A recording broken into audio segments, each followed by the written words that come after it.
We're getting ready to go into some nickels. I already started 2 rows, got a 40 something. Yeah, this is it right here, I think.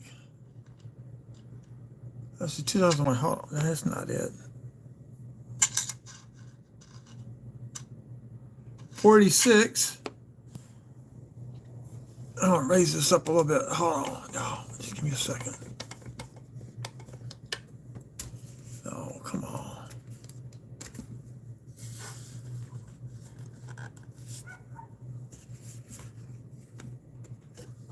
Come on. Every time I move it around,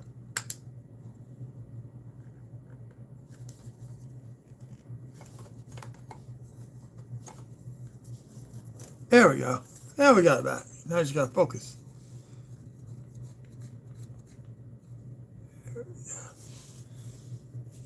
There we go. Now shut the 46 off.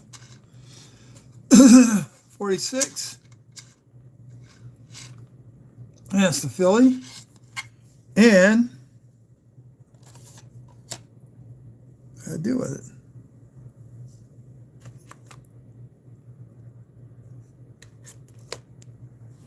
Oh yeah, here it is. But he did get a double die in one of the first 2 rows.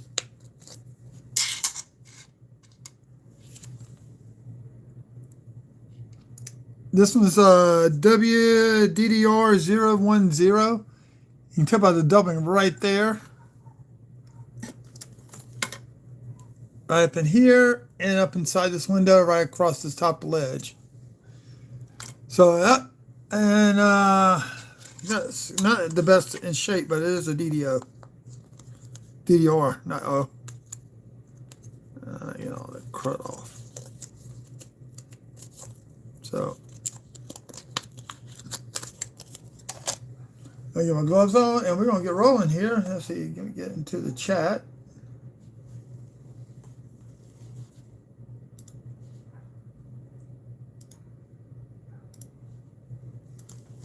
There we go.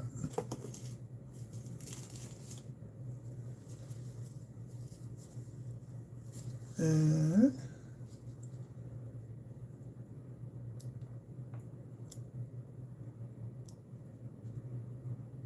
I can see chat.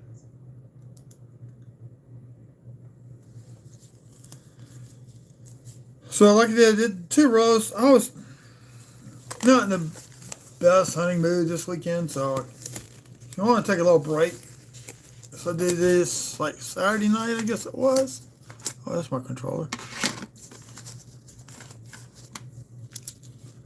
So we're trying to go these as fast as possible. I'm trying to get as much done as I can tonight. Sure, I had 18 rows hunted, the first 20 rows hunted, and I don't. So we're gonna go 66. Right now I'm trying to put tubes together from 60s on back.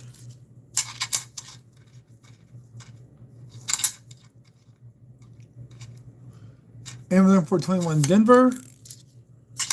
Looking for beehives, die cracks, die chips on the letters, silver, buffaloes if we're lucky enough. Up to V nickels. We only have one of those, and that was a pretty bad in shape V nickel.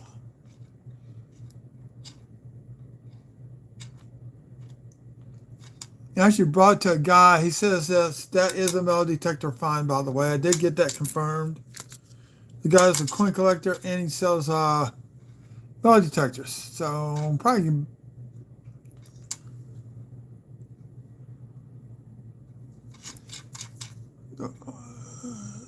it disappeared. Never mind, it's not one. It's a little bit of machine double going on. 25 Denver.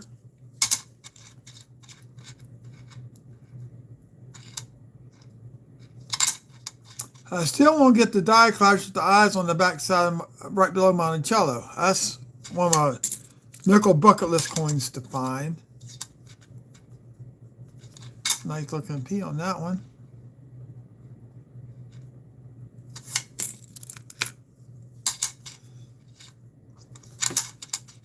So I got enough of this. I may still go after the early stage beehives. I don't know, but the spikes, if you're going to cut them out, you're going to go ones that actually physically are there on the coin. There's a 69 Denver. Oh, we got one Pacific View, one Buffalo, and one Peace Nickel. Remember what I got this 2001? Oh, that's the 46. What I got this one up here for?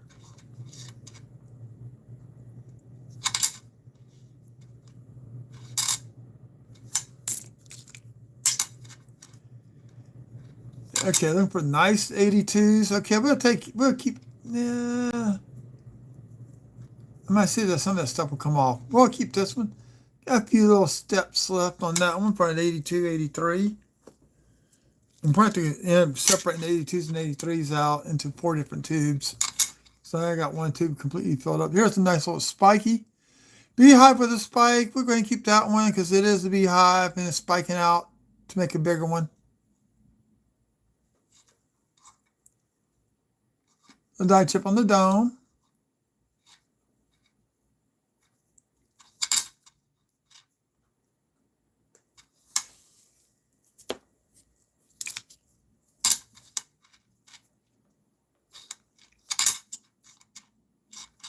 So we're looking for 21 Denvers. Need about 12 more. I think that's going to fill up that tube. Also got 124 Denver. Look, also still looking for the 2009s. Those are still are low mintage. I think 2009 is more low mintage than the 24 Denvers and Phillies. So for the modern era, the 2 lowest mintage coins of the modern era, I guess you can say.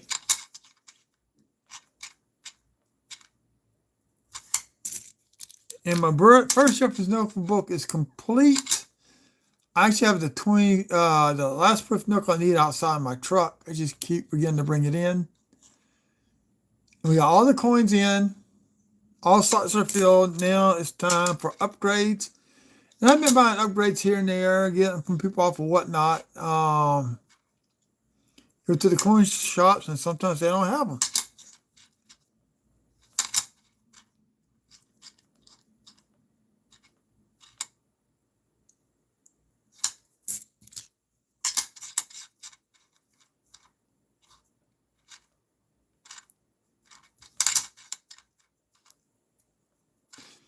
And if y'all saw the short, I did get a silver and a roll of dimes. One light. No, I'm not one in here.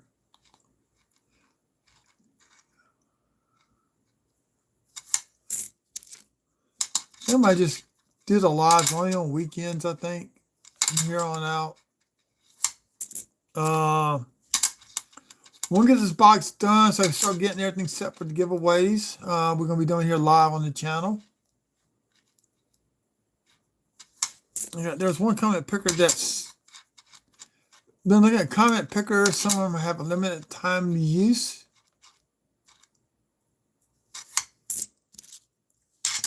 There's a 2005 Denver. Pacific View. And I'm not keeping those. I'm just like send me a get per box. This little game. Hello, welcome in, welcome in. I'm hunting nickels, trying to find silver, buffaloes, anything like that. Varieties there, die chips.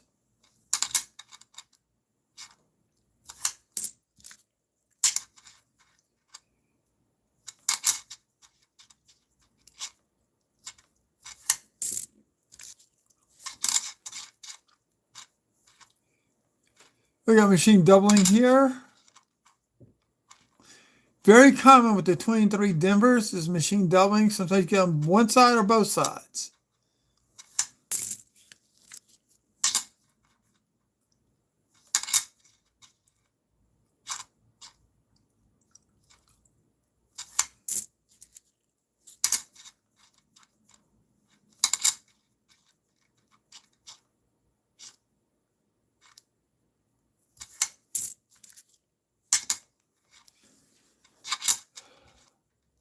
That's a Denver.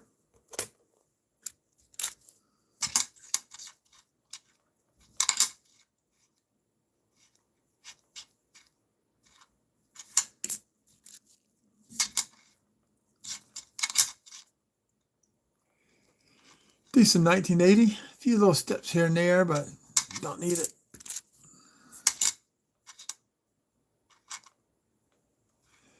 Ooh, we got a nice side chip between the E and the R. That's about, I'll say that's about 85% coverage. And we got Beehive right there. The thing's got some crazy toning going on with it.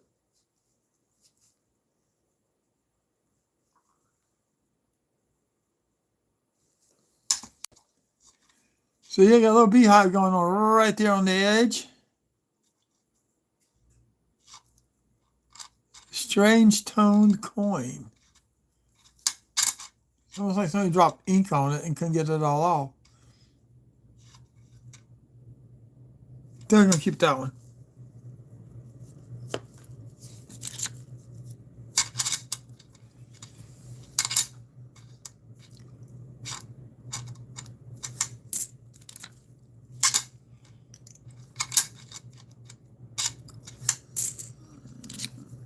Okay, we got the first row done in about 11 minutes, which is good and fast.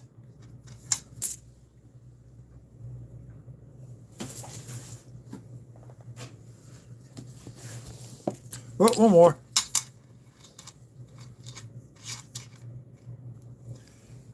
I saw Spiky right there.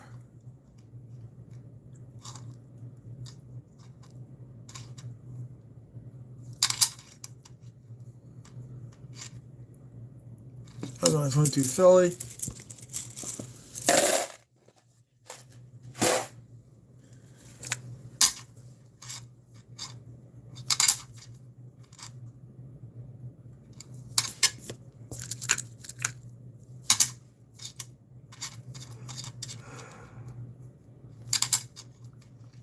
Tonight I came home. I was going to cut grass before I did this, but my neighbor's truck was in my other carport where I come out of the round lawnmower, so I have to cut grass tomorrow night. So I had red beans. There's a company that makes frozen red beans and rice. That's what I have for supper. Tonight I'm going to relax. I got a bowl of grapes to eat. I love grapes, red and green.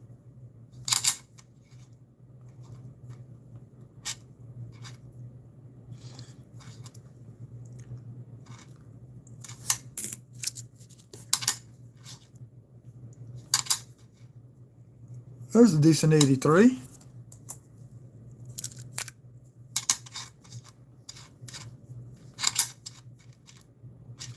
The reason I keep pointing out 82s and 83s that did not make mints that year. So anytime I see dimes, nickels, quarters, of course the pennies, you know, if I see them they're nice looking or got some good detail left, I'll go ahead and save them.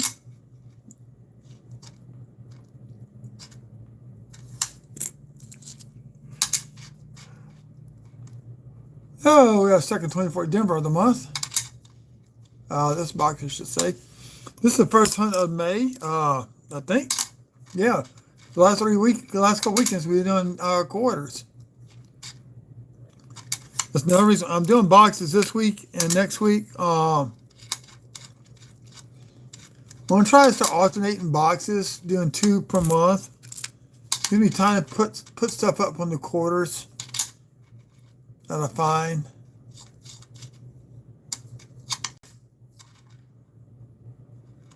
Okay.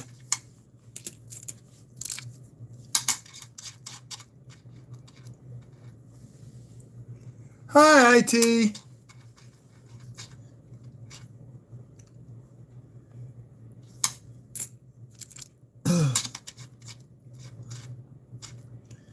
So I think from now on, all my burgers are going to come without raw onions.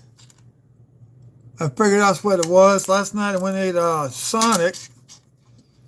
Forgot to tell them to take the onions off. And within an hour, I I had to leave Domino's. I couldn't work the full shift. Got a nice little die crack right here.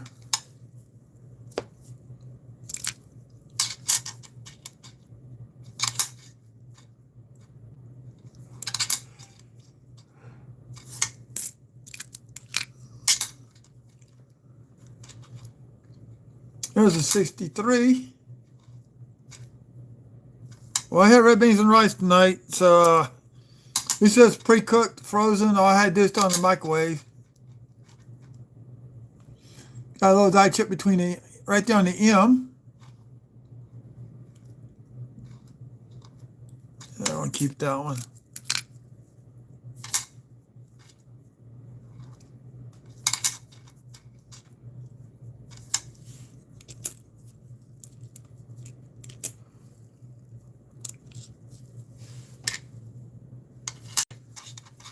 I worked a full shift at my main job. Now I'm doing this. And you missed earlier, I said I was in no mood to hunt coins this weekend. I really wasn't. I did 2 rows last night. Got a 46 Philly, and that was really it. Now that's a bad case of machine doubling.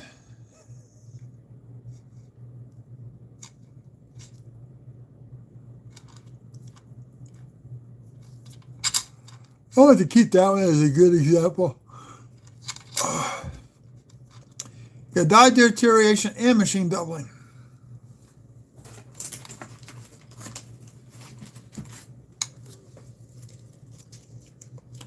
If I get this box done by Wednesday, I'm going to start setting stuff up for the giveaway.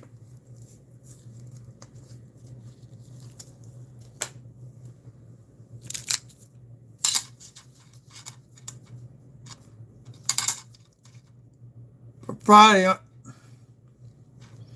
I may have to go get some more flips for the penny, so Friday I'm probably going to do that as soon as I get off of work. Whoa, 25 Denver.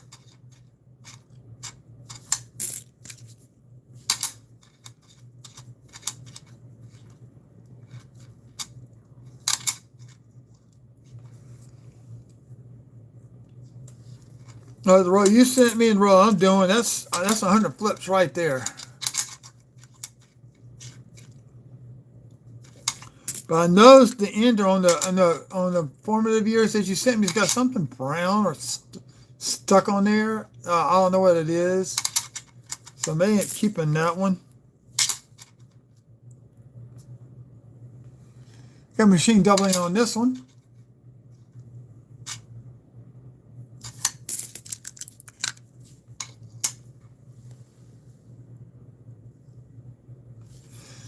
I got enough rows of those. I kind of quit doing that one. There's 21 Philly with a little die chip.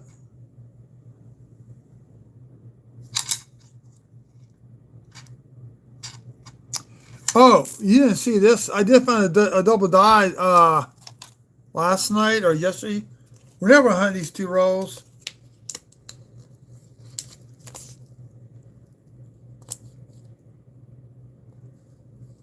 That's some gunk stuck on there.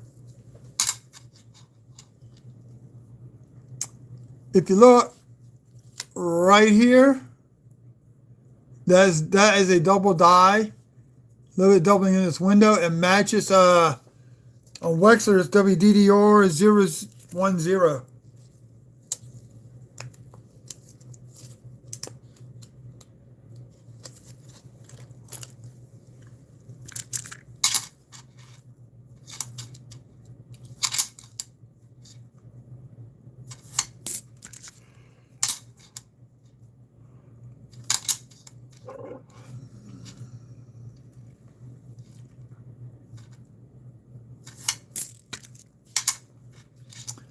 I got maybe 2 rows of the machine double dies. I mean, it's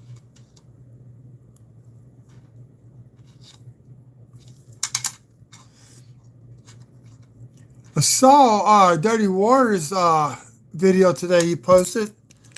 He's still having problems with his collarbone. I don't know. I wish I knew what it was, what kind of problem he was having.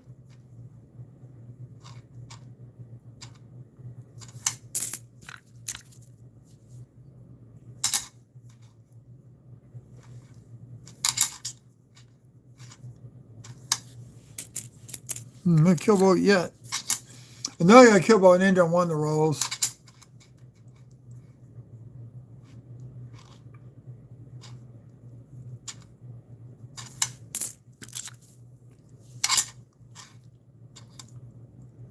$47. So still in the 40s. San Francisco. Okay. Keep that one.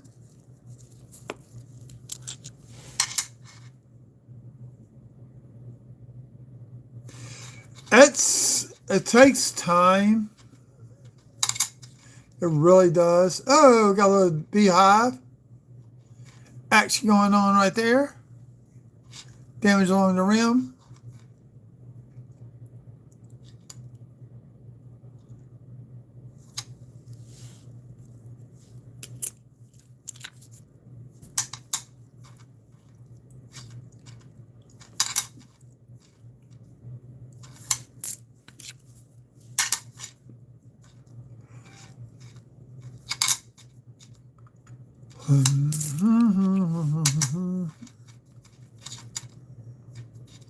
One thing I did not get tonight is a drink along with supper. Wow, we're doing good. I've lifted that. Oh, 53. Okay, now we're in the 50s here. And that's in San Francisco. Cool. So we got two 40s and 150. 73.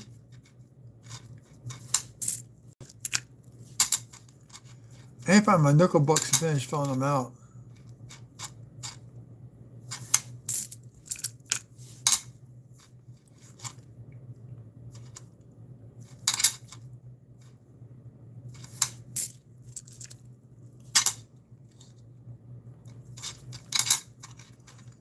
Ugh. God, I can't stop yawning. Been that since I got home.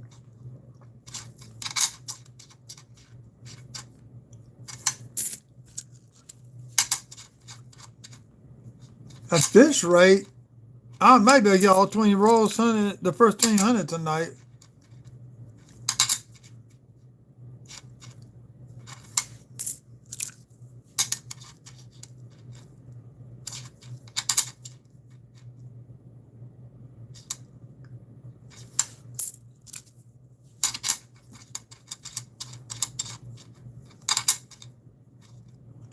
Thought about putting the headset on and bring up a music channel, play music. I can listen to music, but I just can't broadcast it across YouTube.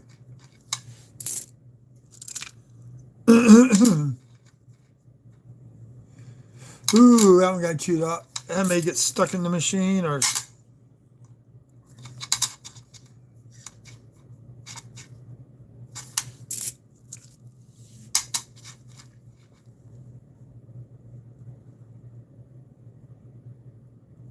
Cool. You take photos and put them on the Discord channel?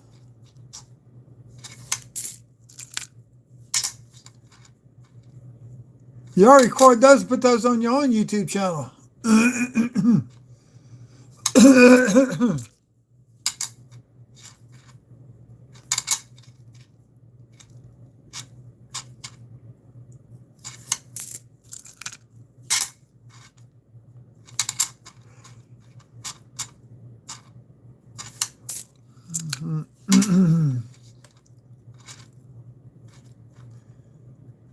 That was almost off the dang rim. These nickels do not really have a rim. They really don't. So you have to find any beehives on 2025s.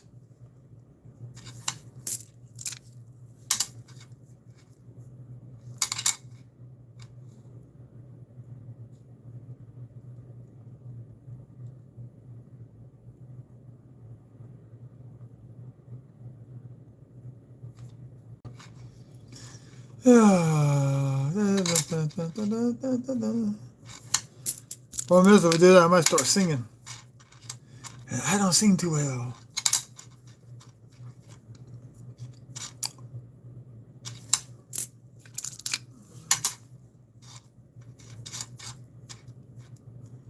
Hey, we got 24 Denver. It's the third one of the hunt.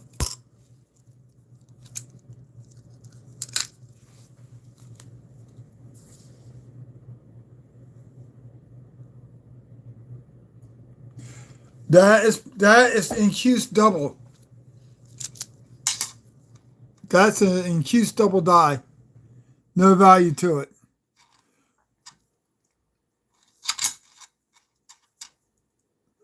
They're out there all over the place.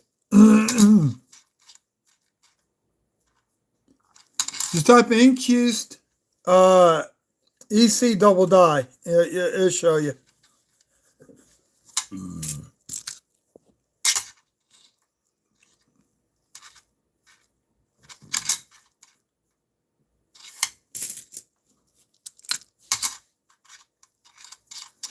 Hey, we finally get a kill boat.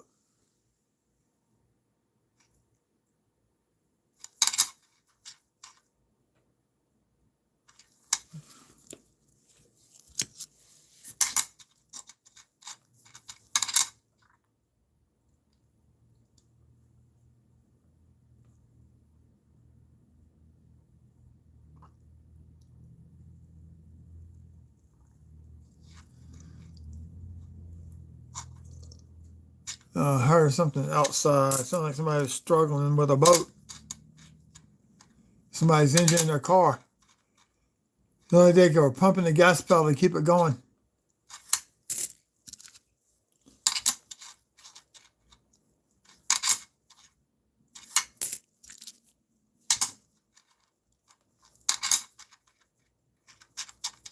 Hey, I got 3 likes.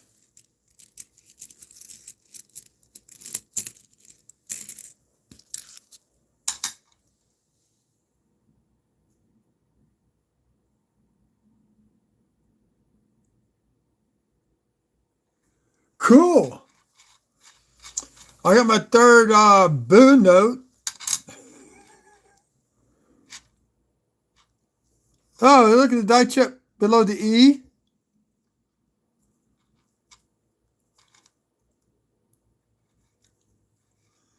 Little spiky beehive with the die chip. Die chip between the E and the R. We got a die chip in the hair. Right there.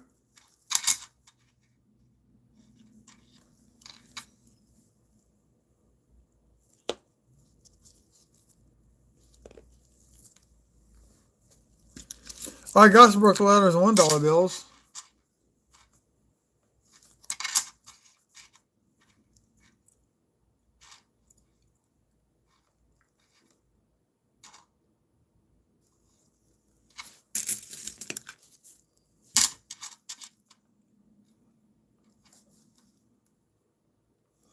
That trash, or is that a bunch of little bitty tiny die chips right here?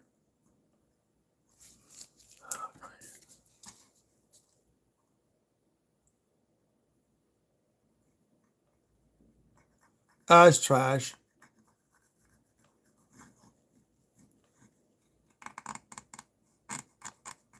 There's dirt on that nickel.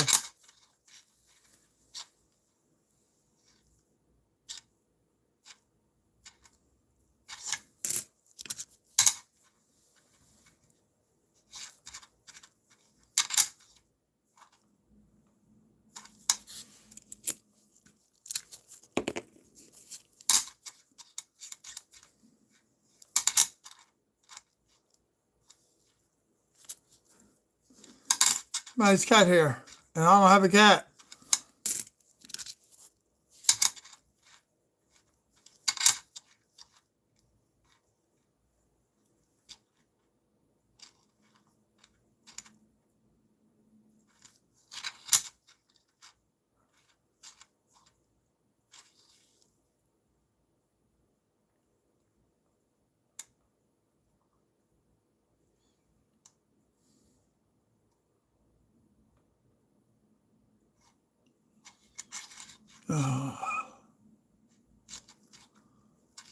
Can't get it flip. Kind of blanked out there for a second. Trying to think.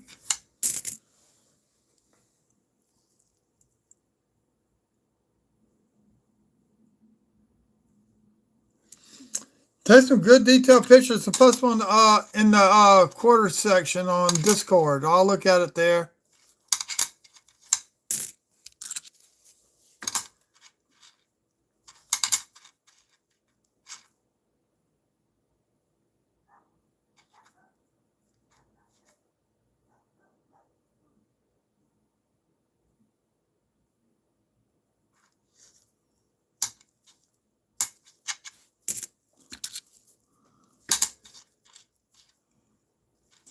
Denver.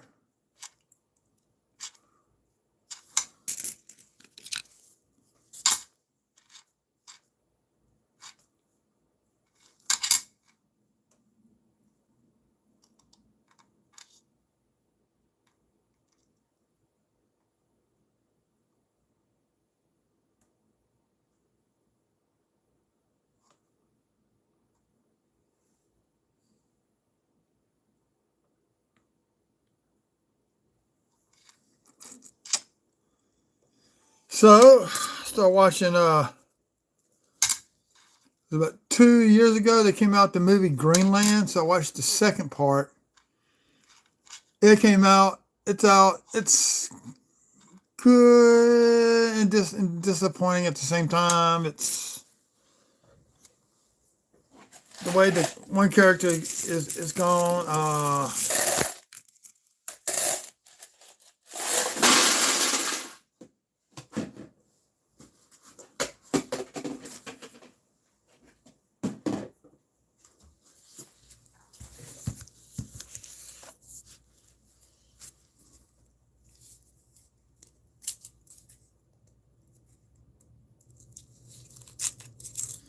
And it's possible you could have found a double dot nobody's seen before. I mean, that's how they get discovered.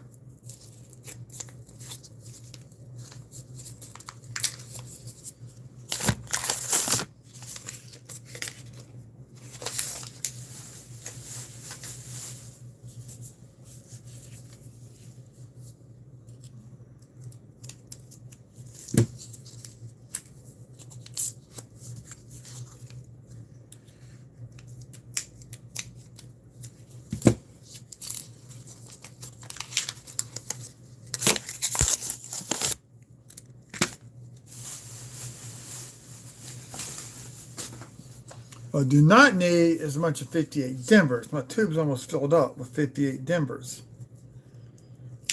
Very few 58 Phillies.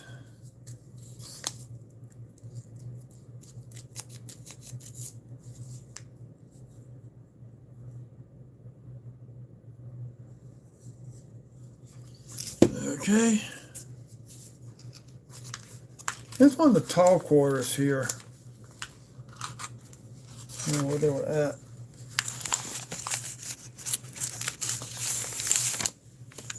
Let me line these up. Oh yeah. Let's see, no, about the same even. This has been the paper.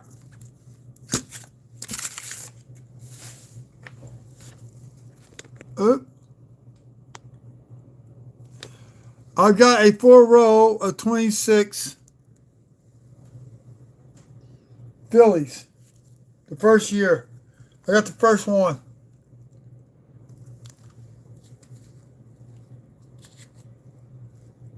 Wait, that's Nichols.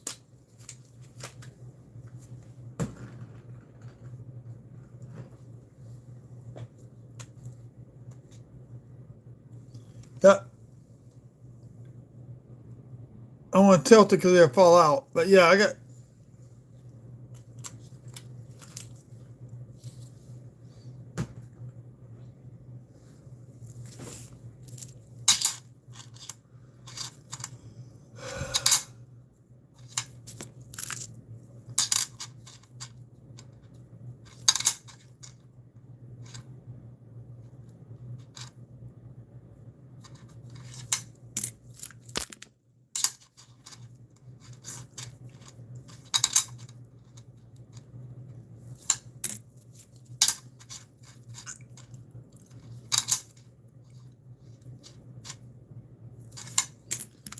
Yeah, tomorrow I get to come home and cut grass 'cause it's supposed to rain. Wednesday, Thursday, and Friday again.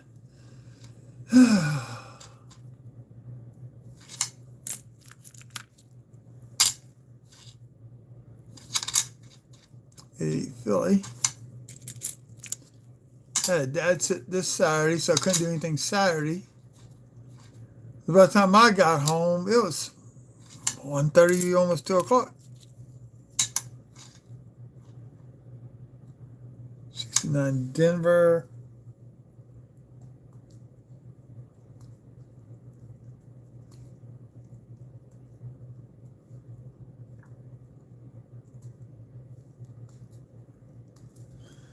gonna keep it for now. I may change. I may not keep it at all. I don't know. Yeah, y'all. If y'all want to go see Silver Dime, I think it says 64. It says 61 Roosevelt Dime. Fell on custom wrap rolls and dimes the previous weekend.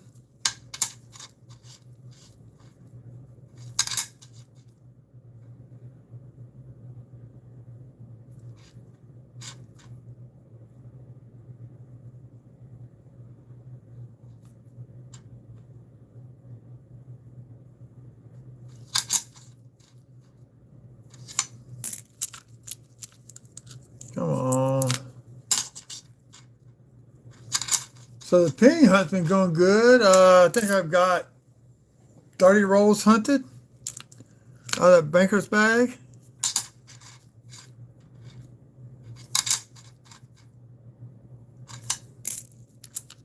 There you go. 7 weeds, 8 or 9 2009s, 7 of the Canadian coins.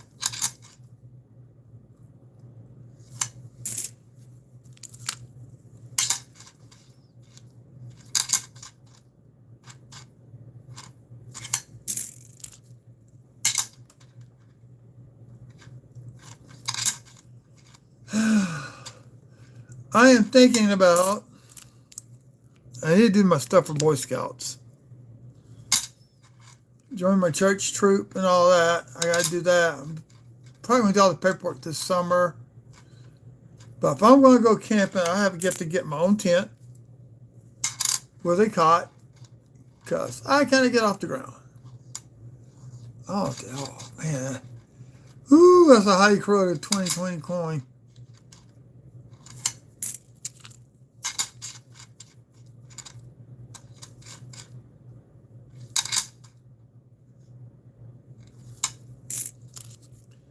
Today at lunch, I tried something in my truck. I have a console that you can flip up for where you have a third person up front. Lay down on that seat. It's not that comfortable. But something were to happen where if I was to get stranded and I got the stuff, I can make traps and all that. That ain't no big deal. I can sleep in that truck for at least a day or two, you know? But the things about vehicles sleeping in them is at nighttime they lose 80% of your heat loss is through the glass. And I got so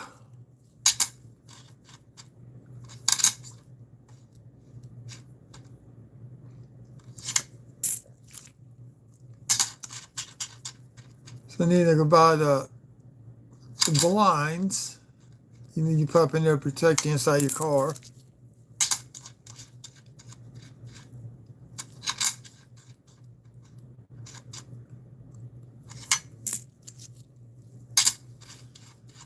I think this year I'm going to make a bug out kit in case you have to evacuate us due to a very strong hurricane.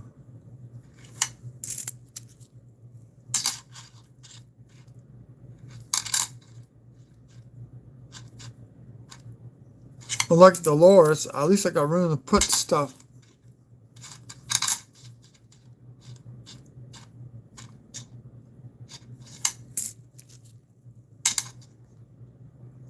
$64.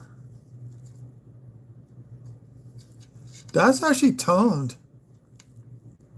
Do you believe or that is glue?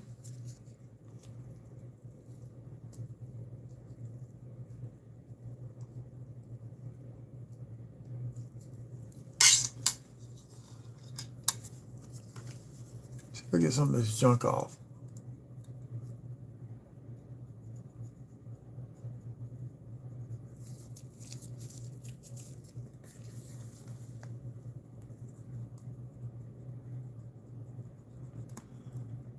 No, that's some type of toning on there. Just not want to come off. Someone's coming off. Oh, I know what this is. It's on some woman's purse. This is makeup. That is makeup on there. I ain't gonna fool with that.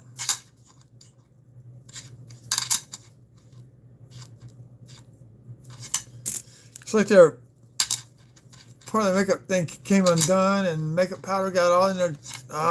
My mom's done that before. Put everything in her purse and get ready to leave and drops the purse or something and one of her compacts bust open and makeup goes everywhere.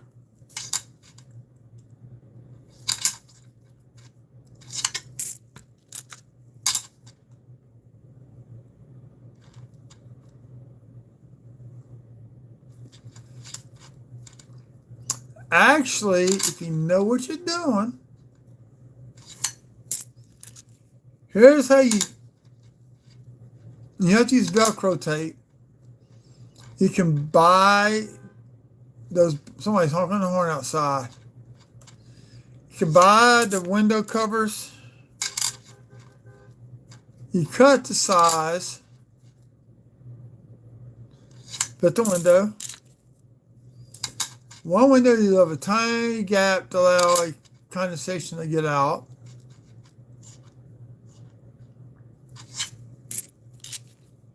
If you're like me, you keep a supply of the handheld little packet heaters.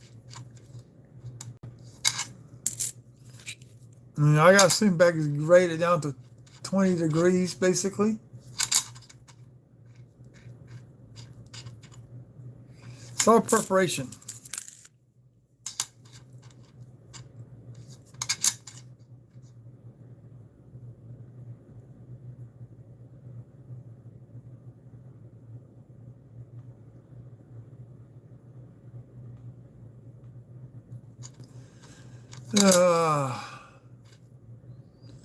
I do know this.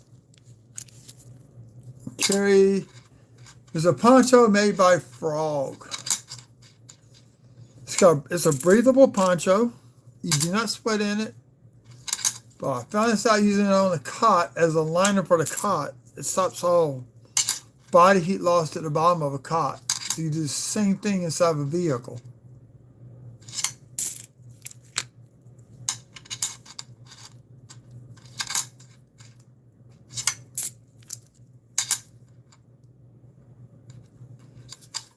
But if you buy the handheld packets, keeping your hands warm and all that, you actually put those where you got the most blood flow at.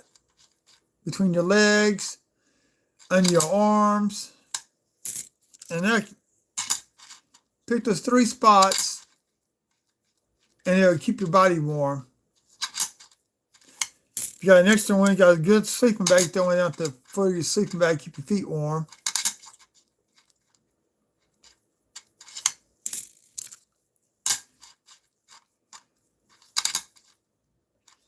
There's one gal that does that where she goes camp on weekends in her car. And she was keeping having problems with condensation, so go buy a thing of damp bread. Just leave it in there. Get the empty out every couple of days. Had about 3 of them damn things in here in this house after the flood in 2016.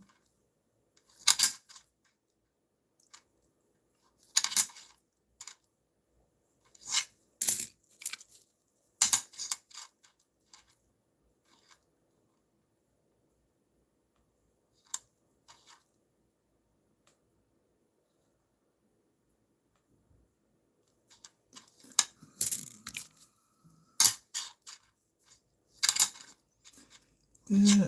Well, for some reason I got this song Let It Be stuck in my head.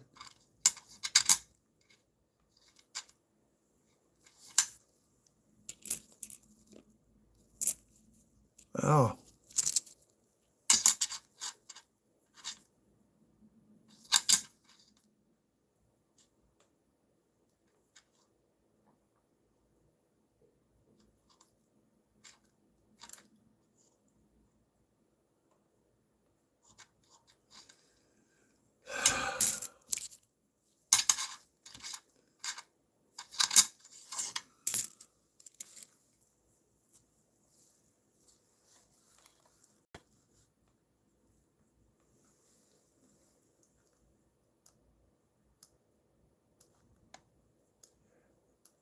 Actually, the ones I got, supposed to stick it like on the backside of your jacket to keep your back warm. And I actually used those this past winter when we had the hard freeze warnings on my water pipe out front.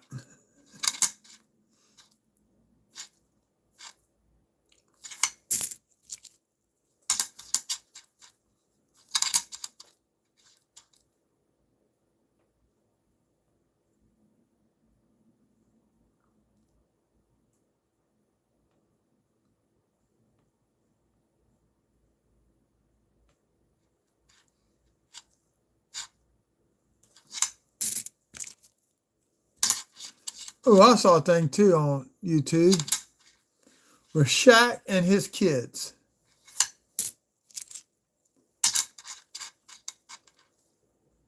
He told his kids he didn't want them to be basketball players, but his one son did. He actually played for LSU for one season. For the kids to be part of his inheritance, not only do they have to have a regular college degree, they have to get at least a master's degree before they can touch his cheese, as he calls it. Well, nice to see the 24 Denvers are still showing up.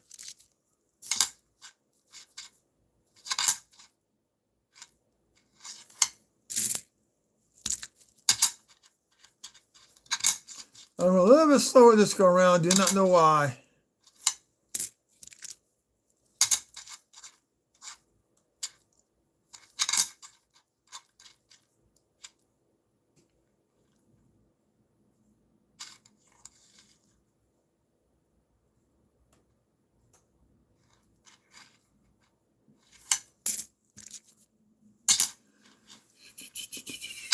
So I just got the Beatles stuck in my head. Let it be.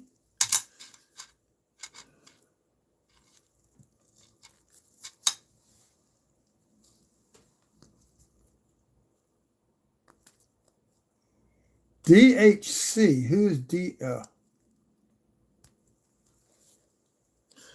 I'm up to 3. What's that 4? No, I'm up to 4 out of this box.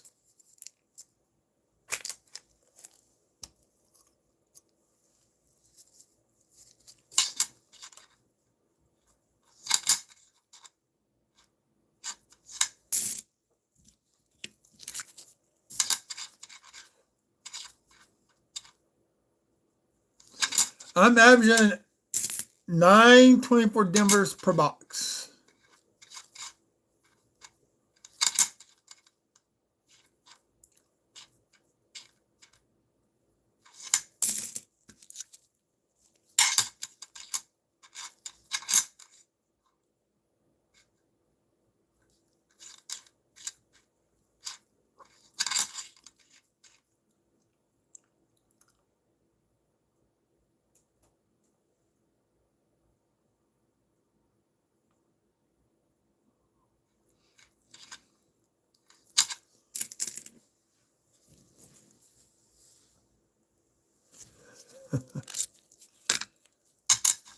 You getting boxes and nickels? Well, you're going, the farther you go to the East Coast, the harder it is to find them.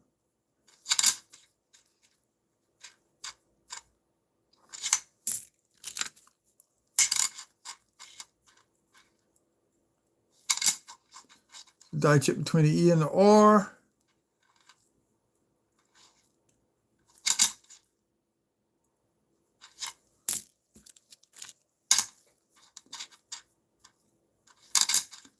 I actually trade a row of 24 Denvers for a row of 24 Phillies.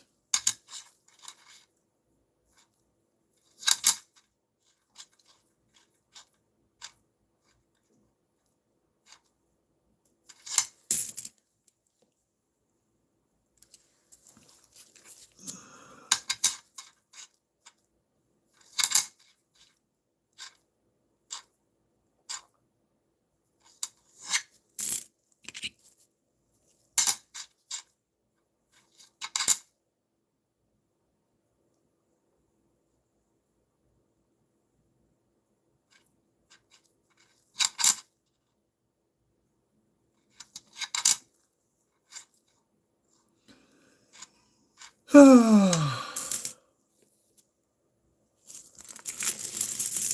to the row 6 of this, huh?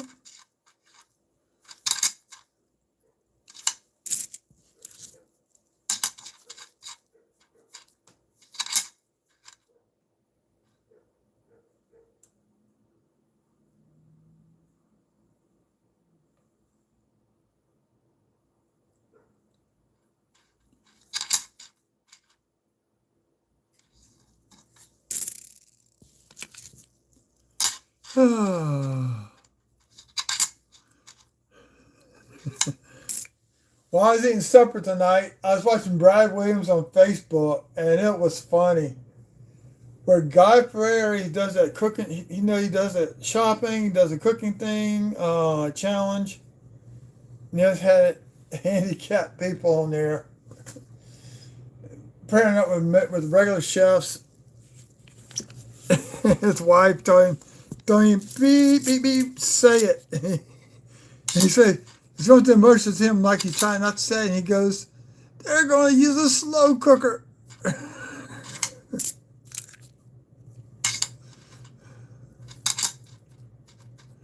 They came to town back in April. I just didn't have them. I probably did. I didn't want.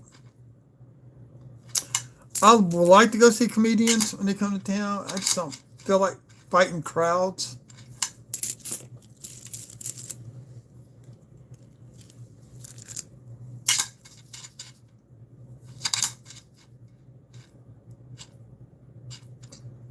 So my brother got his cast off. He got his staples out. And then they got his arm in a cast. So he doesn't bump the bones while they heal up.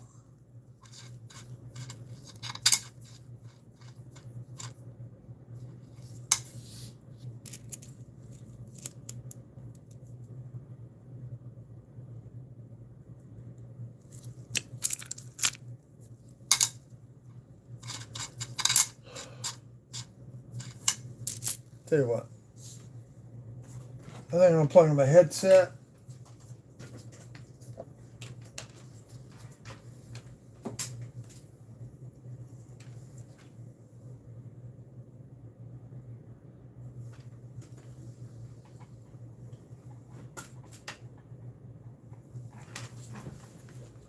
Oh, there it is.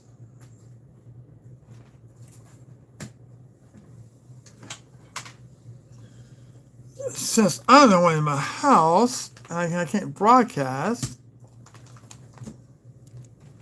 Let's see, what can I go do? Since I'm the one in my house, oh, guess what? My voice is coming through my YouTube channel. Let's see, what can I go do? Never remember why I didn't do that.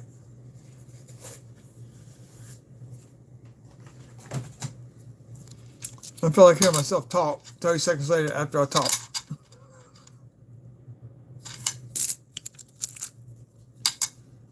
The P looked a little bit on the thick side.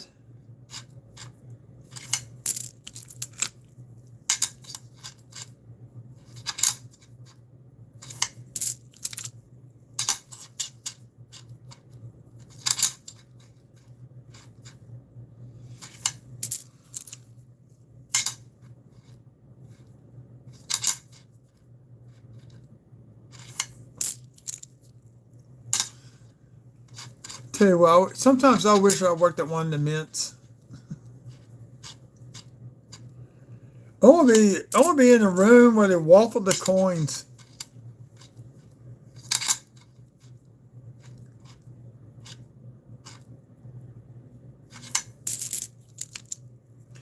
People buy those waffle coins. They sell them on eBay. They get $10, $15 for them.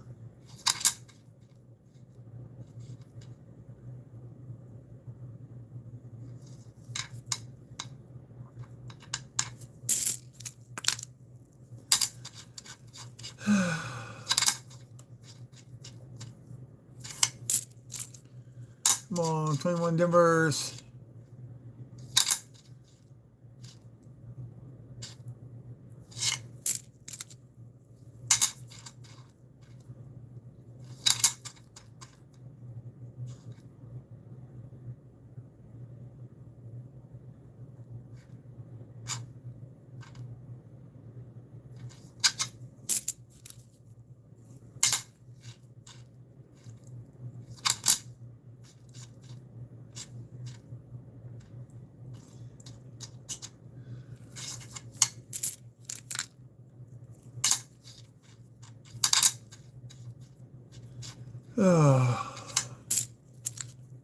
So where I do pizza deliveries at, that's city council. The chief of police is cracking on the guys driving the squat trucks. Then we get the rear end all the way down to the ground, and in the front all the way up to the as high as they can get it. Yeah, he's starting to bust them, get them tickets. Second ticket is automatic towing.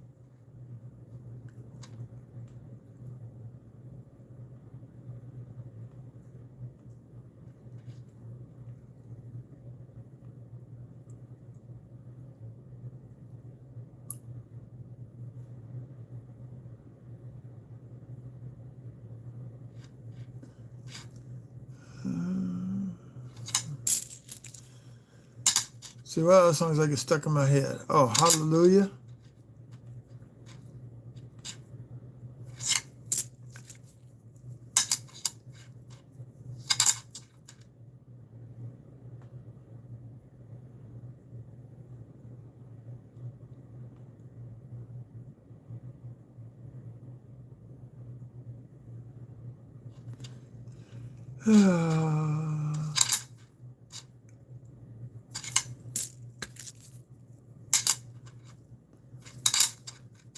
This morning I woke up, felt a little bit on the peakish side, so I shouldn't have done, but I got it anyway. Went to Mary Lee's Donuts and got me some donut holes and some chocolate milk.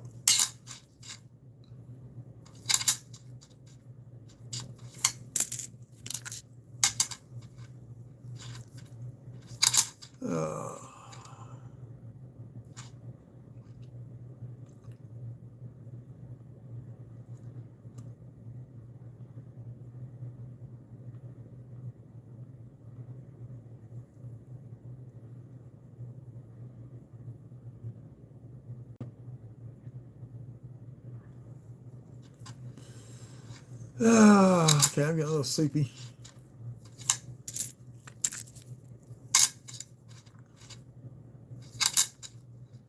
So Friday night I come in, ate supper,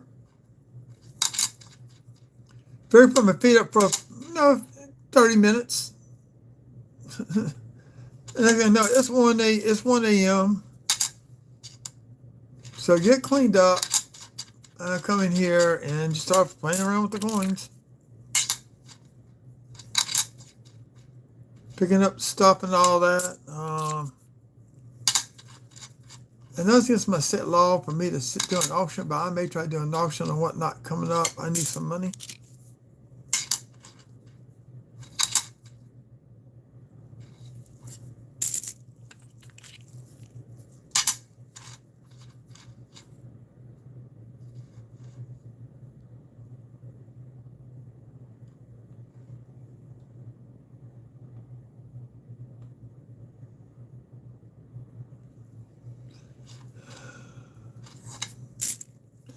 Then those 3 rolls.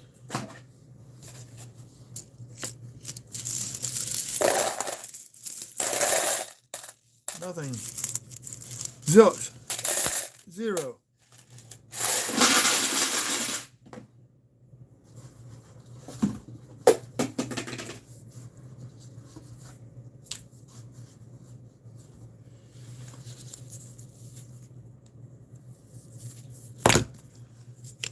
Yeah, I woke up at 1 o'clock. Couldn't I go back to sleep? I kind of snoozed at my mom and dad's a little bit, maybe an hour. And then I got about 30 minutes here before I had to go work at Domino's.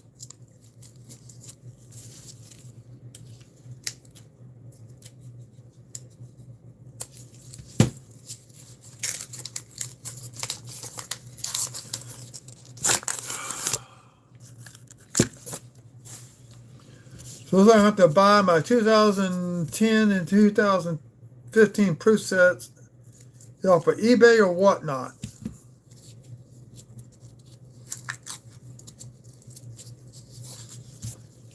When I get those 2 in, I will have completed all the presidential coins except for Jimmy Carter, which are going to be coming out next year. And Trump's trying to get Congress to pass the bill. All presidents, once they die, should have a coin in that series after them. So, good luck.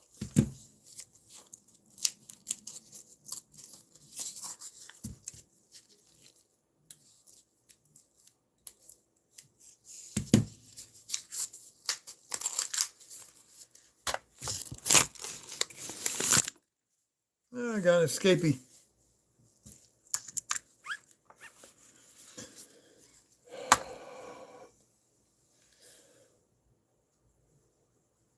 If I get this box done, I don't want to shoot for Wednesday. Should be able to by Wednesday, I hope.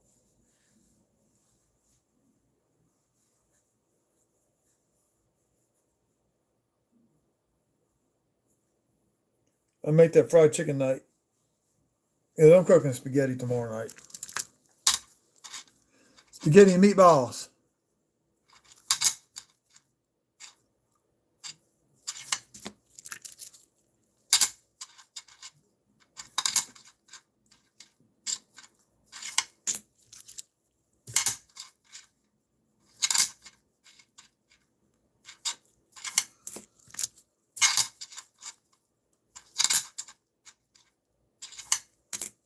Yeah, we're going to go 10 o'clock. It's going to be as far as I'm going to go.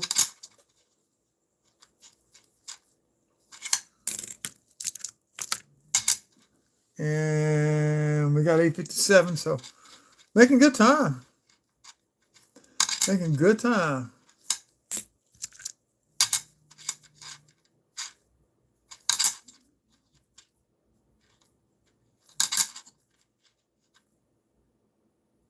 Yeah.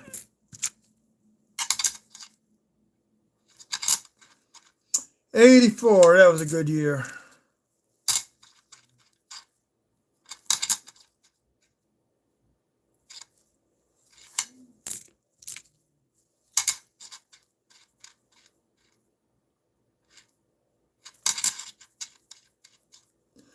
Oh, I'm trying to find my headband loom.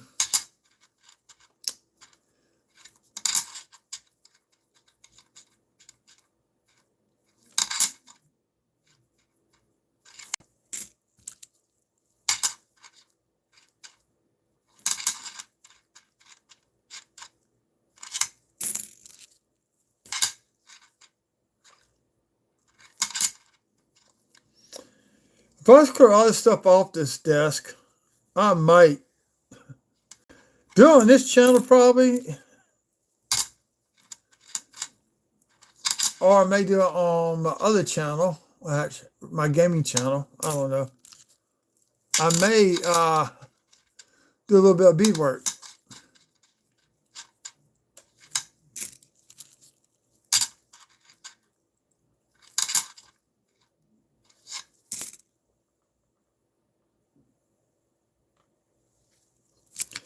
Oh, I got a design for you for a headband.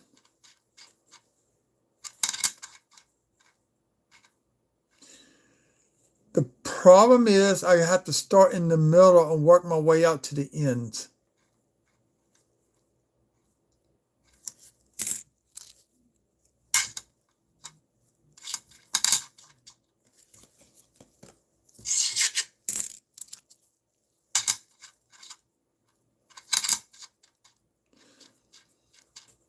The only thing is, technically I cannot make tribal items of your tribe unless I have permission. I kind of need permission from your elders to make you a headband using y'all's tribal colors.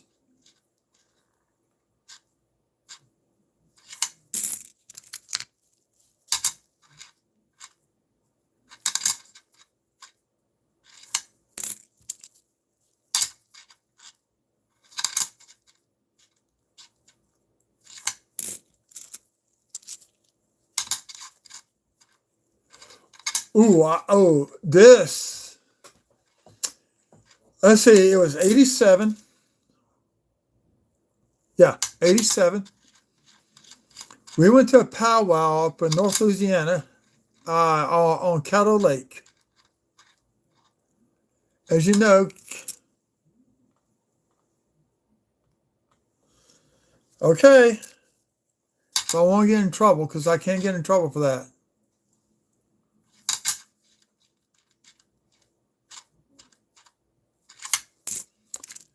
So it was Saturday night. It was the main dance competition going on. This dude had one of his eagle feathers fall out of his headdress while he was dancing.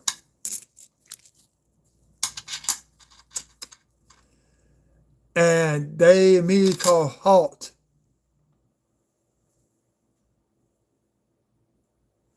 I know, but no, even as a gift, I still have to have tribal permission.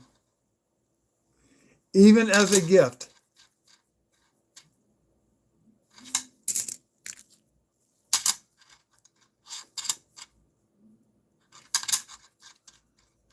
I'm only doing it for one other person.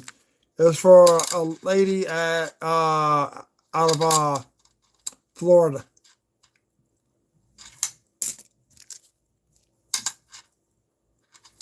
Actually, I had to get permission to repair her beadwork.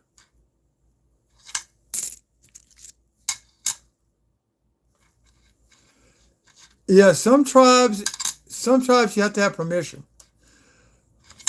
But the dude's eagle feather fell out of his headdress, okay? And one of the boys in our troop saw it. And he's part Choctaw, okay? So he knows what he was supposed to do is when he saw it, he started dancing around the eagle feather, pointing to the ground. And so when that happened, the guys saw it. They had to stop all dance, all drumming, and the head drummer had to escort him to where his eagle feather was at on the ground for him to pick it up.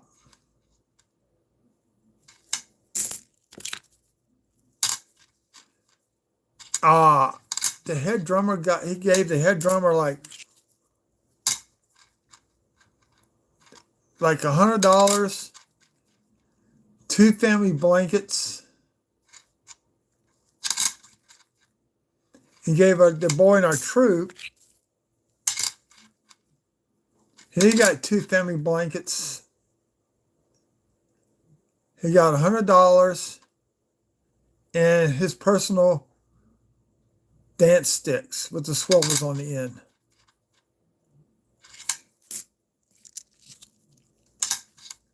Here we go. Denver. Speared bison. Come on. Where's it? Nah, not yet. God dog it. I've heard that happen, but they give gifts like that. That's the first time I ever seen it happen.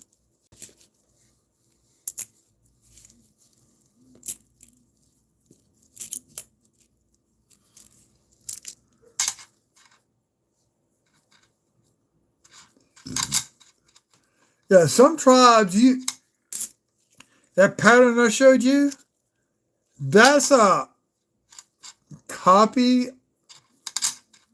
of a Navajo pattern that is similar to the Navajo pattern. Not the actual pattern, it's similar.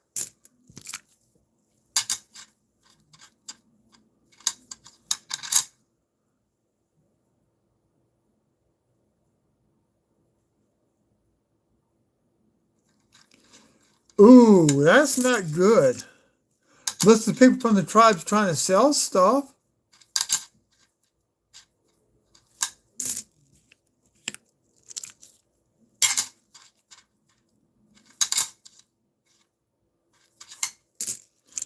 No, I try to follow all Native American customs when it comes to beadwork. Actually, my personal headband that I did years ago before I bought that loom is very, very close. The man's dead now. He's one of the last few full-blood Caddo Indians that lived in Vivian, where my mom's from. which the Caddo Nation was the most southern eastern plains tribe. Because we actually, Louisiana at one point had buffalo, northern part of Louisiana. So where the plains are north of Elliott, or south of Shreveport, and northwest of Elliott, those were in the woods and all that. That was the southeastern corner of the Great Plains. But my pattern is so close to his family pattern, it's actually registered to the Caddo Nation. Only person with my name can wear it to the powwow that they host.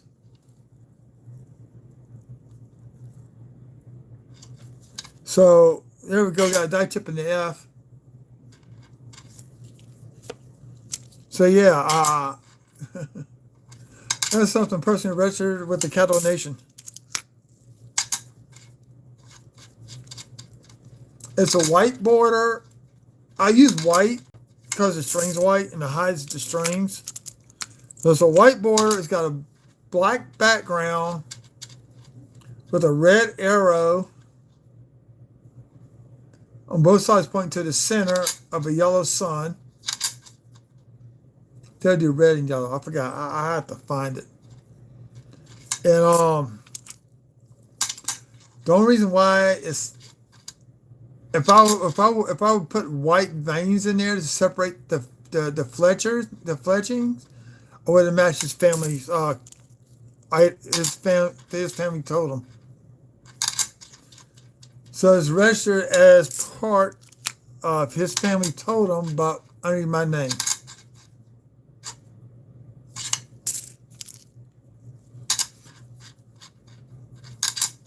Now, I brought it up to my grandparents and finished it up there. And I was outside on their patio of their trailer when he walked up and saw it.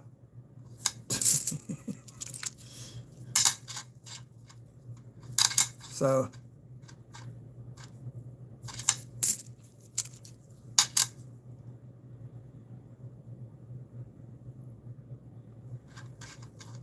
okay.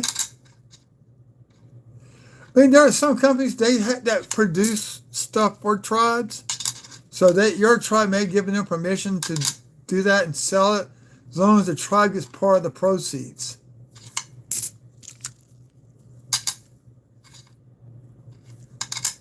So they could have cut a deal with a manufacturer for doing that kind of stuff. But now with y'all being federally recognized, tribal card people actually get a stipend from the government every month.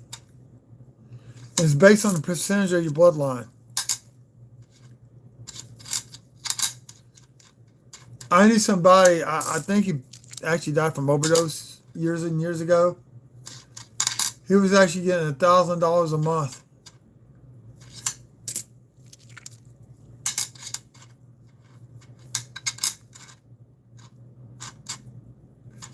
I still say y'all need to be running the national parks.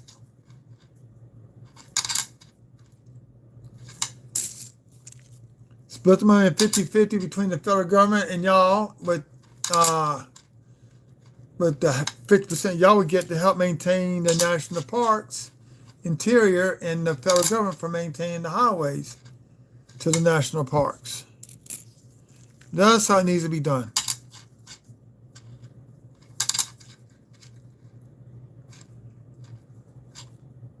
Now, it's not saying that the employees have to be part of the nation. There are people working there, keep them on and pay them. Because a lot of those national park rangers are actually geologists, especially out in Yosemite.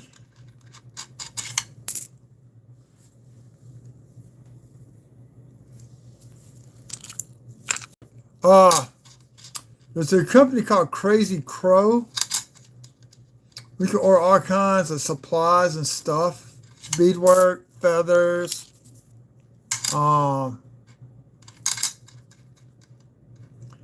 material for making the loincloth, the leggings, the calico shirts.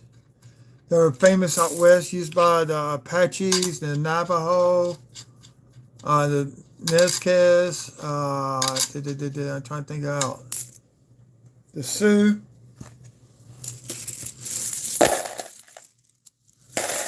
Even the Cheyenne used those shirts.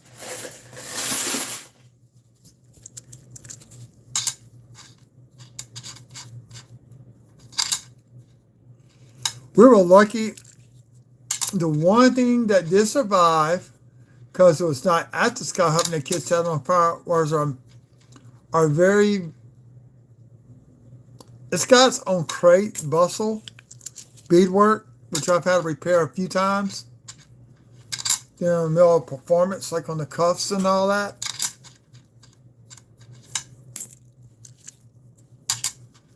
That was out of Scoutmaster's house. The value of that bustle is about, if you take the man hours that you used to create it, on the market, probably sell for about $7,000-8,000. Seven or $8,000, not 78, but $7,000 or $8,000. The feathers are turkey feathers. They're dyed to look like eagle feathers.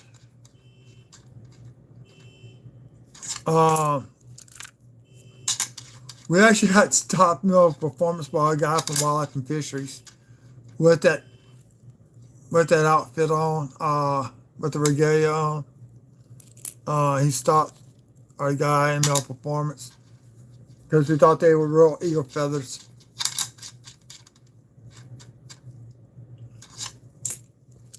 Now, to own eagle feathers, tribal card, Native American, you get to own them. Okay? A falconer can own up to 2 or 3 as education items, even though they're not Native American. They have a license for falconeering, so they can actually own up to 3. They cannot sell them on the open market. If they die, they have to go to the nearest tribe, wherever he lives at. Unless somebody in his family is a falconer, if they don't have any eagle feathers, they can inherit that. Then if you have somebody that's a teacher that teaches American history, animals of North America, South America, that's an educator at high school level only, they can own 1 eagle feather, and that's it. My state, if you're hunting, you come across a dead eagle, you cannot touch it. With today's phones, you get the GPS coordinates. You contact Wildlife. You have to contact Wildlife and Fisheries automatically on the 1-800 number. Tell them where you're at. And give them the coordinates, GPS coordinates of the bird, and you have to wait there for them to show up. And you'd be surprised how fast again when we get there. Oh, we got that chip below the F. And I'm not getting any beehives, but I'm starting to get some die chip.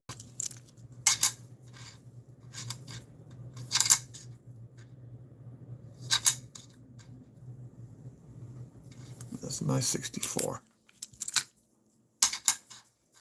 So yeah, if I was a falconer, I could have up to 3. I can use them in the educational display. Cannot dance with it. I can only teach with them, and that's it. For anything else other than education. And that's federal law. And if, like I said, if I'm ever out hunting, I come across the eagle, I have to call Wildlife and Fisheries. if it has cell service. If not, I have to get somebody to go back and with cell service and call. The person spots it has to be there when they show up to prove to them that you did not shoot it.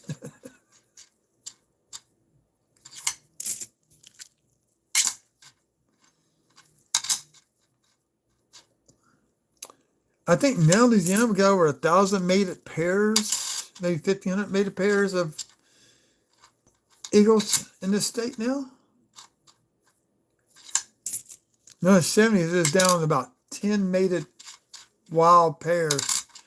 It's come up since then.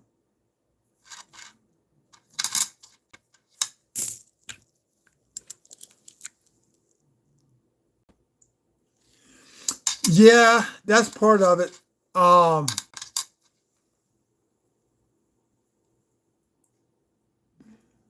a beehive right there. It's a damaged beehive, but it's a beehive. Got the chip and O, FS beehive. Cool. We got all three in one spot. But my dad's friend, a friend of mine's dad was, he retired wildlife fishery about 8 years ago. So he taught us a lot about eagles and all that, young hunting, what to do, and blah, blah, you know. Back then, we didn't have cell phones. We had CB radio, and they usually monitored channel 16. You get wildlife fisheries on channel 16 on CB radio. But you didn't have coordinates. You had to tell them how to get where you were at. Okay. Look at the group. That's a grease strike through. Separating the B from the E. I've never seen that before.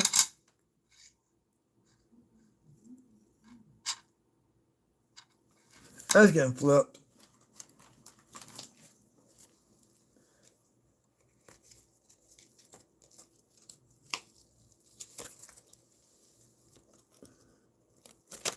But think about it. The Carolina parrot, the only parrot native to North America, which died in what? The last one died in 1940s or 30s or something like that.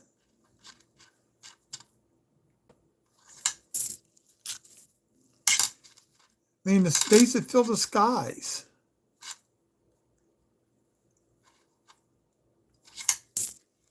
Now, I learned this in college from a geography professor.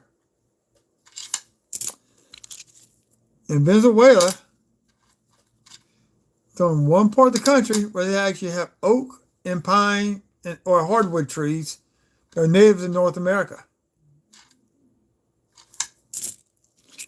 At one point, when the continents were joined, part of South America was tied into Alabama. And when the continental shelf broke apart, part of the trees already started growing what's now in Venezuela. And that's actually a nationally protected forest in Venezuela.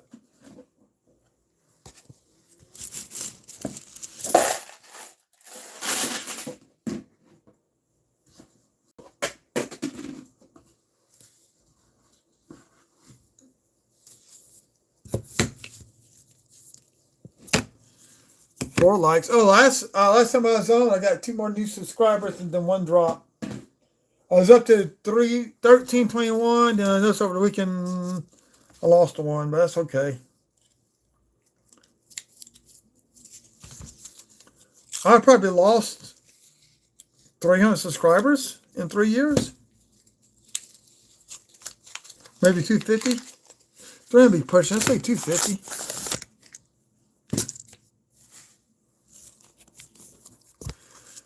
So right now, on a car that I no longer own, I'm up 2 months on payments. I'm saving up to get an OBS system for multiple cameras.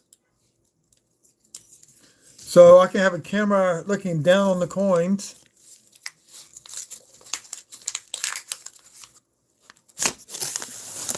And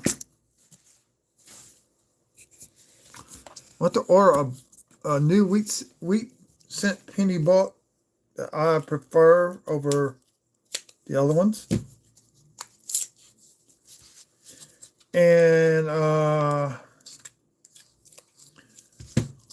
start for Collector's Corner. We're going to have a little bit of help new people getting to the hobby. And Brewer Silverhound said he would be more than happy to come on. We'll have to pick out a Tuesday night for that. And I'll come up with some questions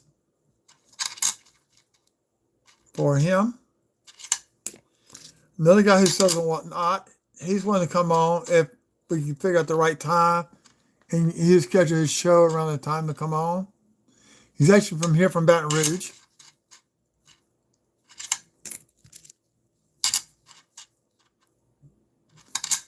Dirty Water said he'll come on.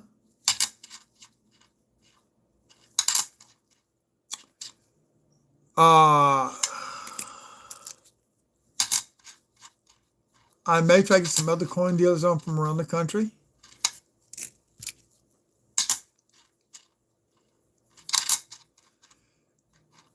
I'm not going to know if I'm going to do photos just yet, because I don't want to take away from live coin Q&A. I really don't.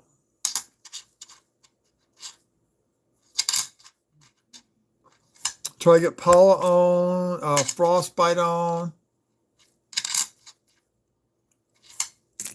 So I want to download and install a StreamYard onto the computer for that.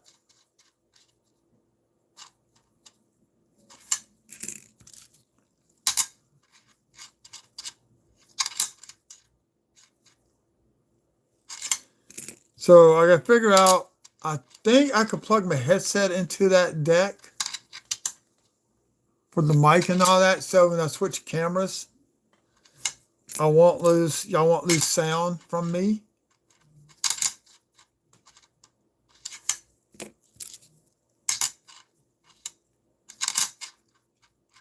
Try to get Eric on.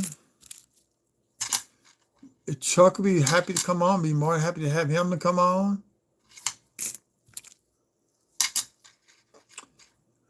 It's be general questions like, how'd you get started? What made you decide to go this route with copper coins? Stuff like that. Where you see coin collecting in the next 10, 15 years without the Lincoln cent. Stuff like that.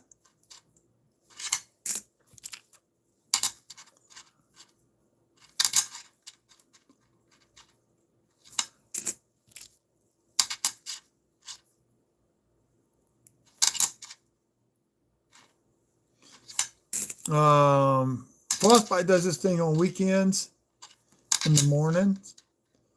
I'm talking about just like a 30-minute segment, and that's it.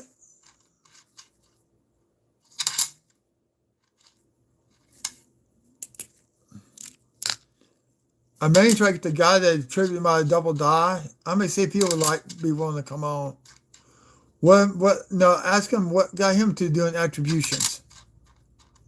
I think that'd be a good subject. And Brian Bybar does the nickels for Wexlers. Maybe he'll come on. I don't know. I want to get started. I don't know if I'm going to do it every Tuesday. Maybe every other Tuesday, that way I can get my own hunts done. I probably would do it the Tuesday when I do the quarters that weekend before that Tuesday. That's what I'm thinking about doing. 62.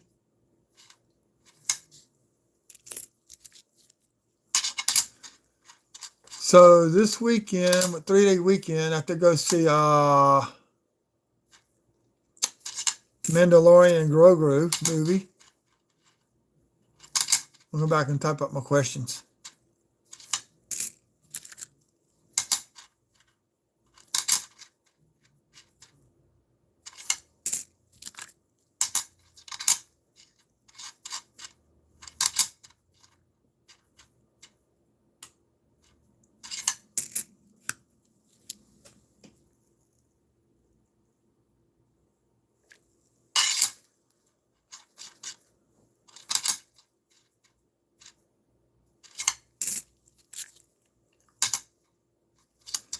Well, you know, a lot of 60s. Man, that's like the fourth Philly of the 62. No Denvers yet. It's kind of unreal. See, I'm right on the edge of the Mississippi River. East side is Philly, west side is Denver. And where I'm at, the river's right about a mile across.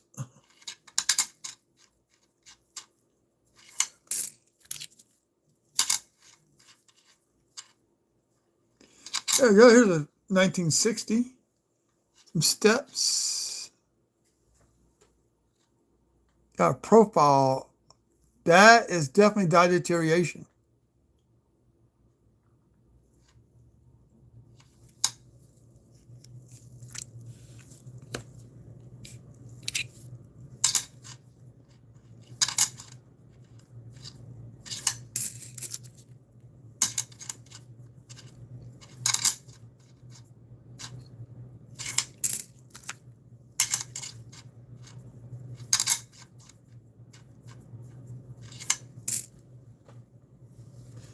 I tell you, do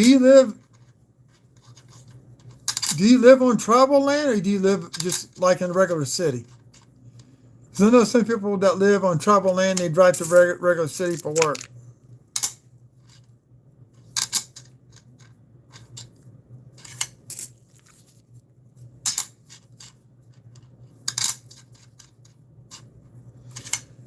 See, when was it? 2013. So 2014, we went to Oklahoma for summer camp. Place called Slippery Falls, Oklahoma. And my son took Indian Laurel Merit Badge, which I sat there doing beadwork. In fact, yeah, I actually went and taught the counselor how to do beadwork. Him by himself a loom from out of the trading post. I taught him how to do beadwork. And he was full-blooded Chickasaw. Chickasaw Nation actually came from Georgia. They actually lived in the swamps of Georgia. And they were forced, like the Cherokee, into Oklahoma. So what they did, the Chickasaw Nation in Oklahoma came out and they built 4 huts, like they were built to live in, but they used them as classrooms. They built them as they would have done, but they used more modern technology to secure because of the tornadoes. So, you know, they got boats going through, connecting timbers and all that together. And they built a storage unit for all the craft supplies. But they built it as how they would build a food pantry in the swamps to keep critters from getting into it. Well, we got there, Sunny for check-in and all that. And come to find out that this counselor on Saturday morning, after everybody left, was helping clean the kitchen, dropped a pot of boiling water on his foot. And he didn't want to miss teaching at summer camp. So I actually had a pass to drive on camp. And anytime he needed a ride, we had to, is it me and one adult, or me and him and one other boy. Oh, we got 1940. Cool. And it's a Philly. There are 340s and 150 and 160.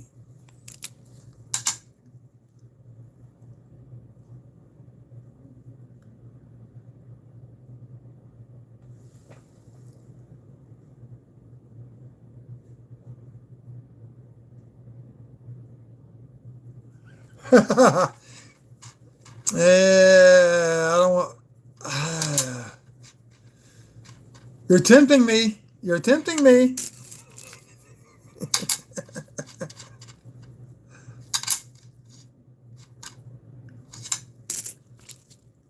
So for like the first 4 days, he wasn't supposed to walk on dirt. So he had to be brought everywhere. Oh, I got the quarters. I got a whole tube of the Philadelphia version.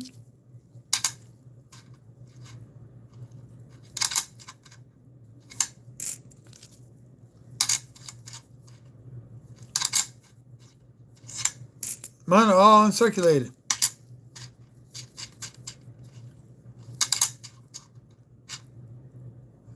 Die chip in the letter O. O'Reilly. Other parts.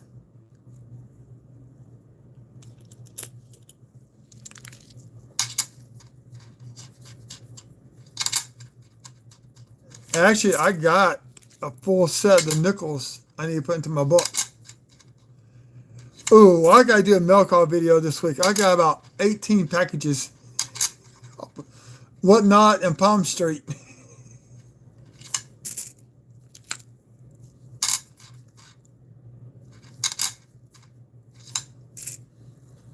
So here's the $50, a whole tube of the Philadelphia $50. I got a whole tube, or I got a whole road to Denver.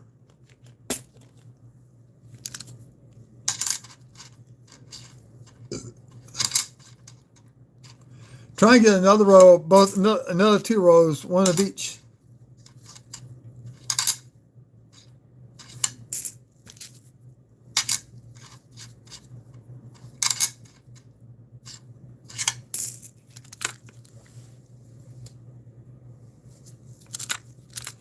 If I hurry up, I have time to do another set of 3 rows.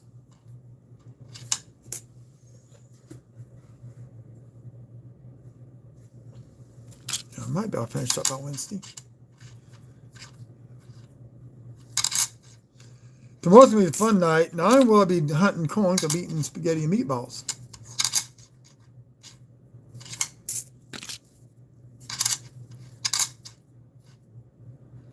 Tomorrow's also laundry night. God dog it.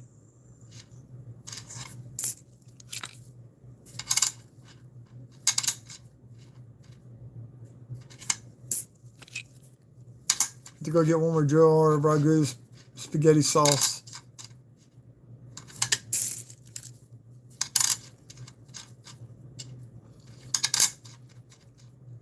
Now, I remember watching my grandmother.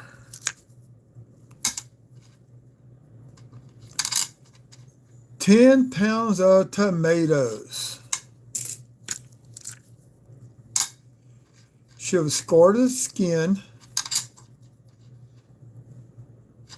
Put them in hot boiling water for about 3 minutes.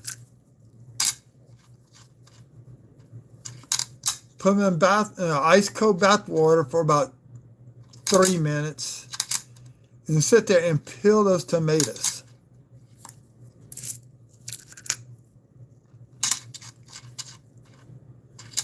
Then she would cut them in half, de-seed them, and she only kept the red meat. The white meat she used as sort of make it like a dressing for salad, I guess. She told me that was for. Those some things I remember her doing. And she would sit there, chop up, she would dice up the tomatoes, put them in a little bit of boiling water, and cook them down. Stir and cook. Stir and cook.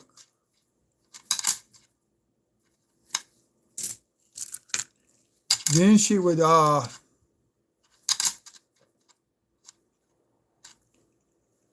use a cheesecloth,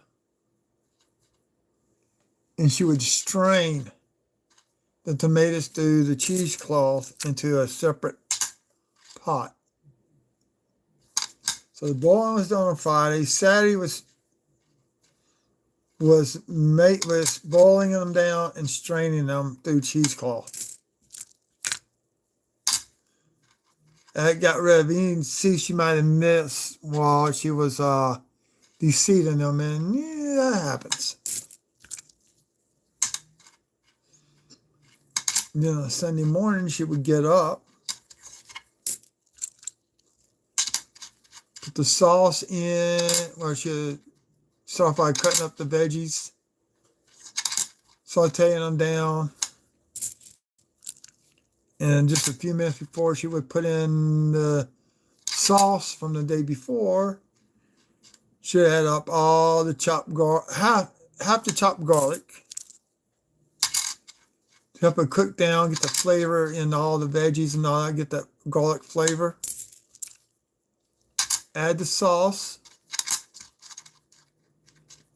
And she start cooking, reducing it down.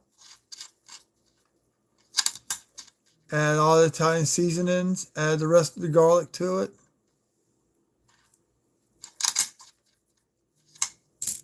I mean, then she would let it rest for about a good 2 hours. Bring it back up to a boil. But then it got pretty thick. Bring it back up. Add some water to it, kind of thin it back down. Now the noodles, I don't know if she ever made noodles from scratch. But I do remember her making a big pot of noodles.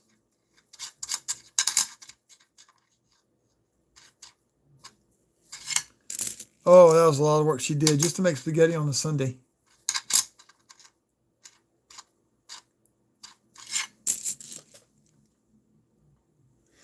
Yeah, it does that to me too. Yeah, I realize I live in a state where food itself is a passion.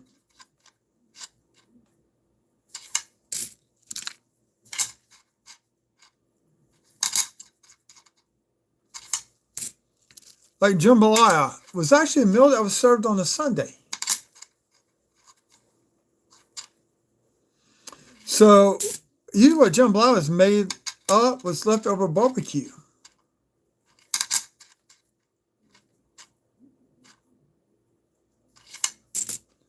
And they would so usually families would get together, neighbors, and have a big, huge barbecue. What was ever left over was divided between everybody that was there. And they would take it home. Here's another 1960. Joey.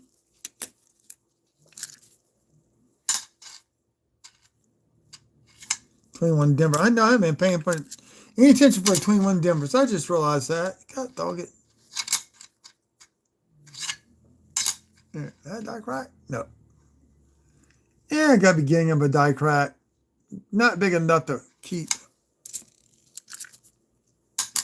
If more of the design was up, it was still there, and saw how far that crack run, oh yeah, I would keep it, but nah. So the leftover sausage, chicken, all that was cut up. They cut up the veggies, the onions, bell peppers, celery.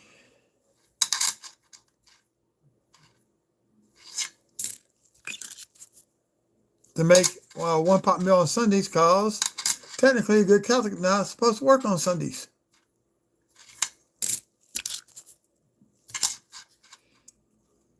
24 Denver. That's number 5.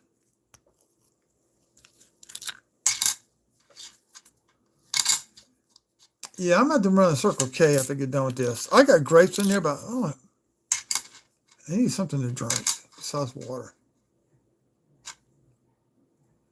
That's another thing they tell me. I drink at work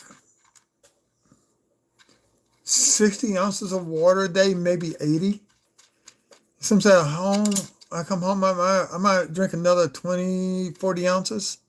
They tell me I'm over drinking with water. I said, well, Doc, it gets hot out there in New York.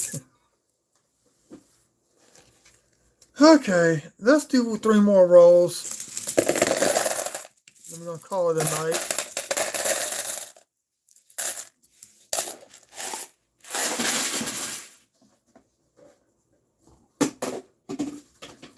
Three more rolls.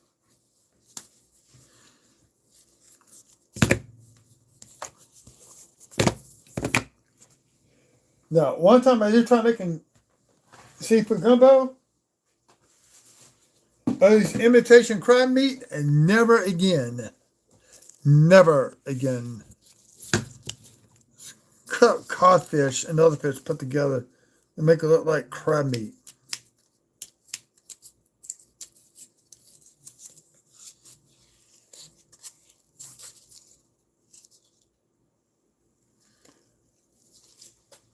There's not a mint mark about them, but it looks kind of old and dirty.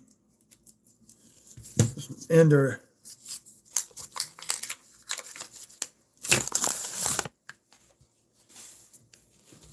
No, it's not silver.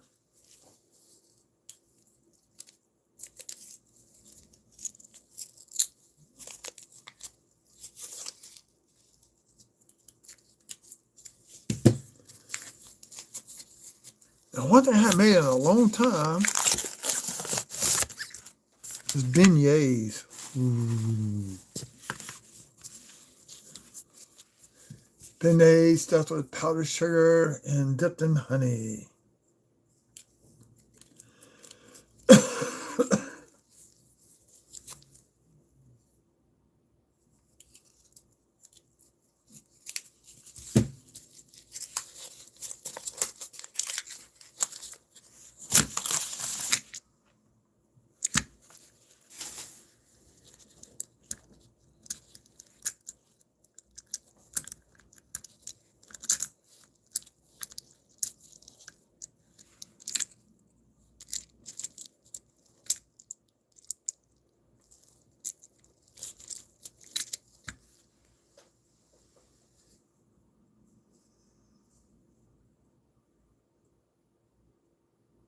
That's a 95. Oh no, drop the nickel.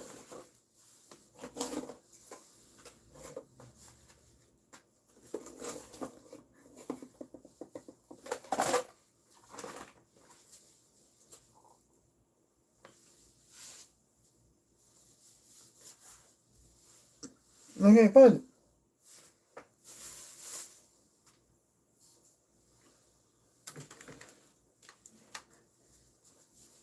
I heard it hit.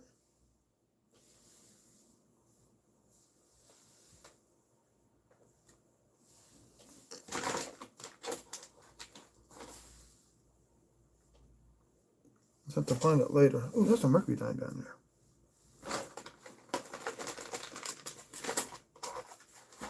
Oh, well. I'll find it later.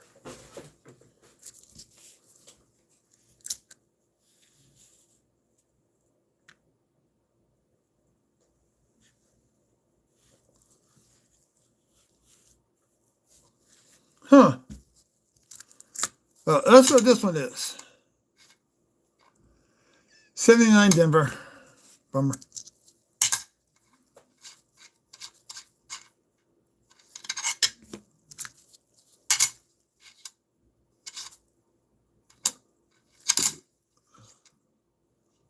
Decent 82.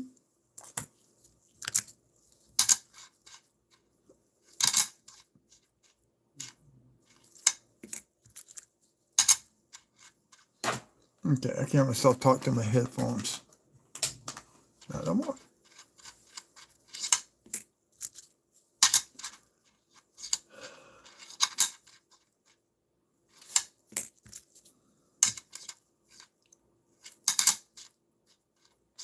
Actually, I probably need to go buy some Gatorade for this summer for grass cutting it.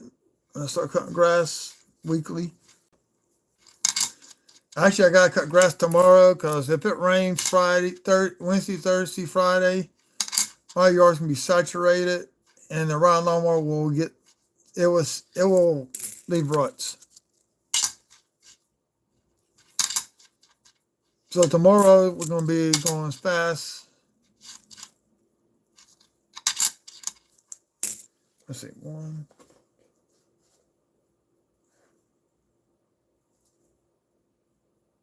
Let's see.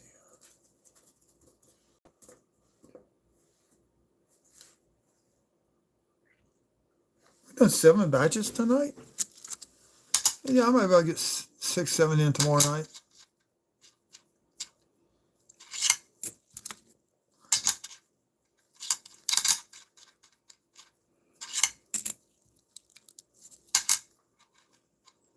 Yeah, it's unlisted quarter. When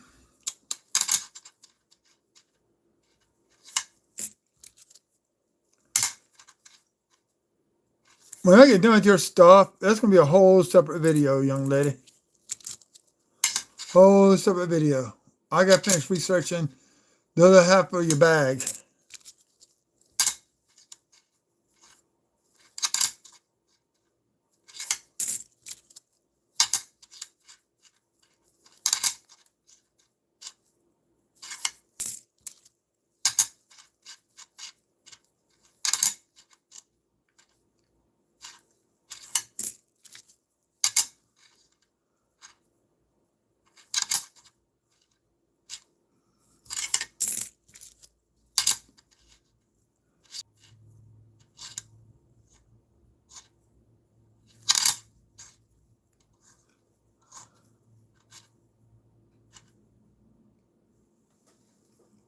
I got machine doubling going on with this one in cents. Right here in part of the O and L and some people say Monticello, some people say Monticello. It doesn't matter to me.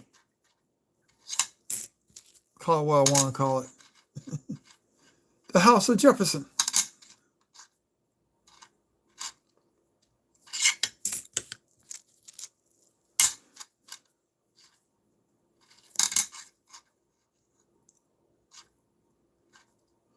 What's funny,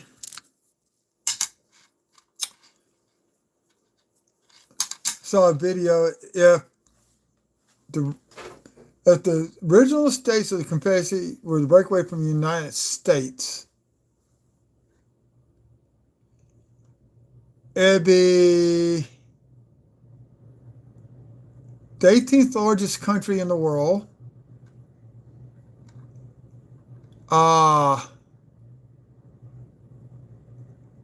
Fourth in economy behind China.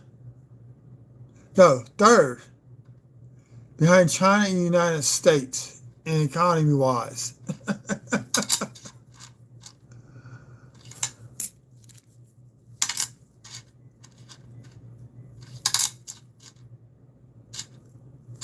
I hope it don't rain.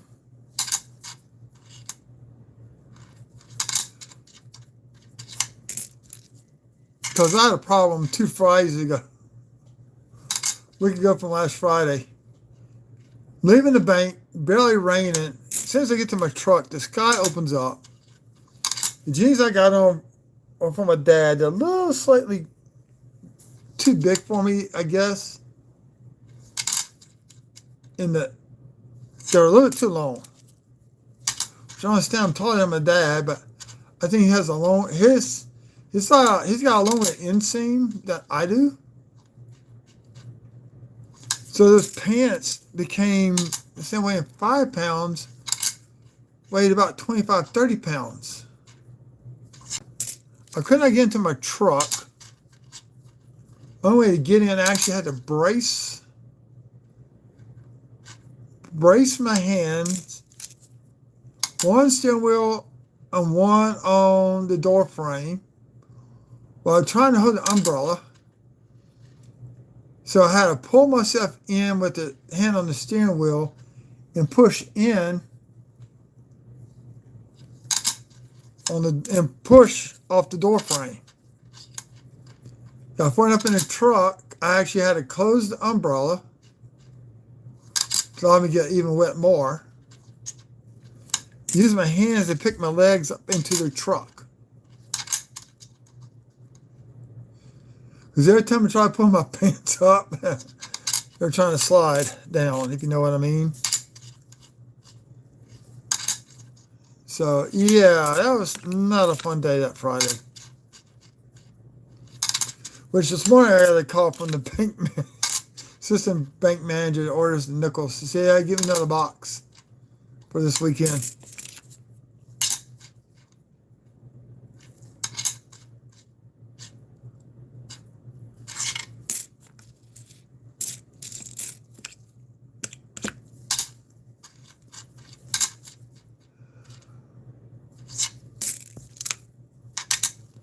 And it's trying to find.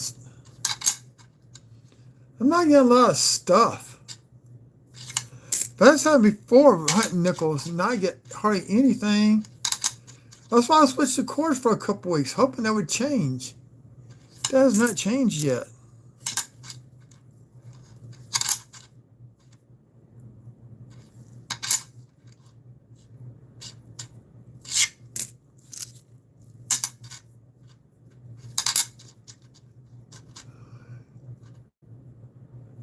I'm going to leave early one morning to go do Jack in the Box for breakfast. They actually have eggs on a platter. You get choice of sausage or bacon or both. Comes with 3 French toast sticks and 2 hash browns. And to me, a hash brown is nothing but a big, gigantic French fry.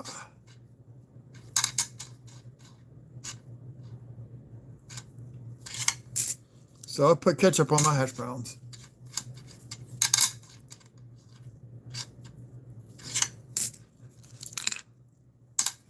Now, this is a good one. We were camping, and we went to a place where they have a horse trail ride you could go on Saturdays. It was like $20. So I went. No, I was in Votech, working at McDonald's, all that. Took off at McDonald's. When I worked at McDonald's, anytime we had to camp out, I took off and I went camping. There's a few summer camps I couldn't do that with because of inspections and all that. And because of school.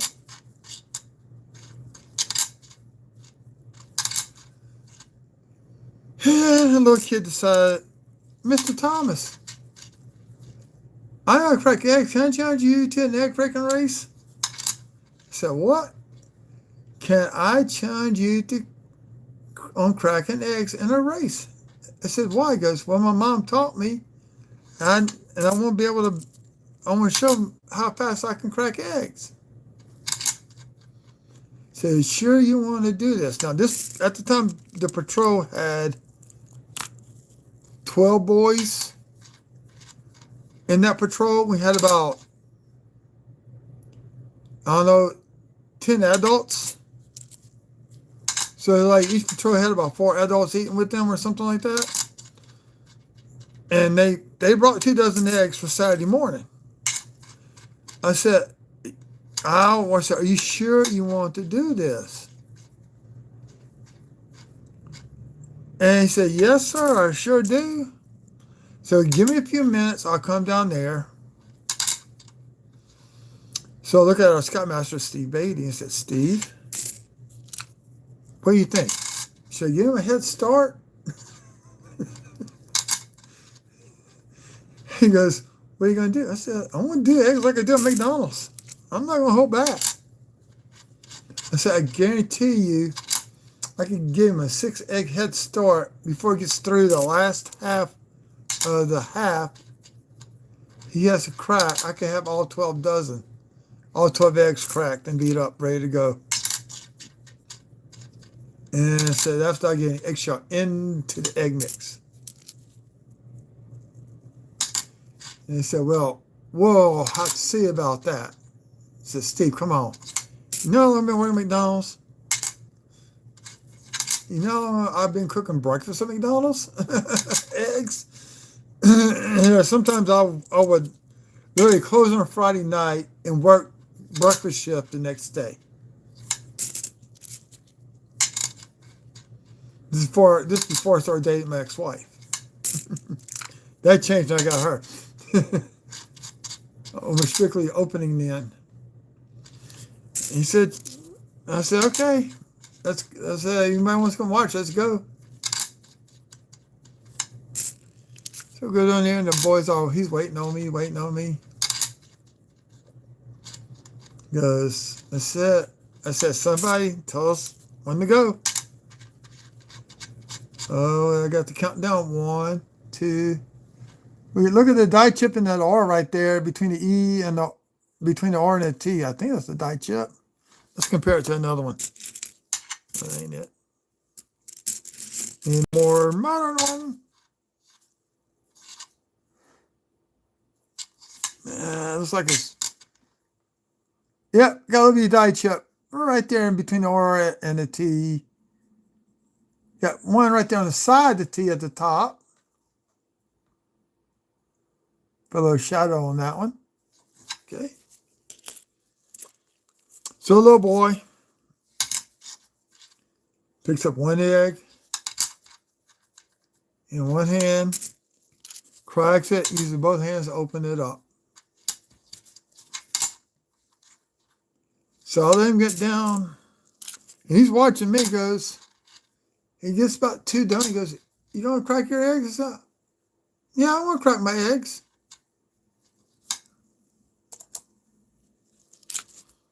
So I'll let him get started onto the second row. He got down, as soon as he got the second egg cracked and out of the shell, me and my big hands, supposed to make damage. I picked up 4 eggs, 2 in each hand. And in less than 2 seconds, had those 4 eggs into the pot, picked up the last 2 eggs, 1 in each hand.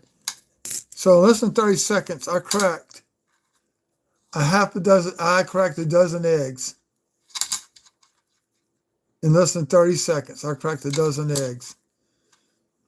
And his mouth dropped. I said, son, I work at McDonald's. I cook eggs in the morning.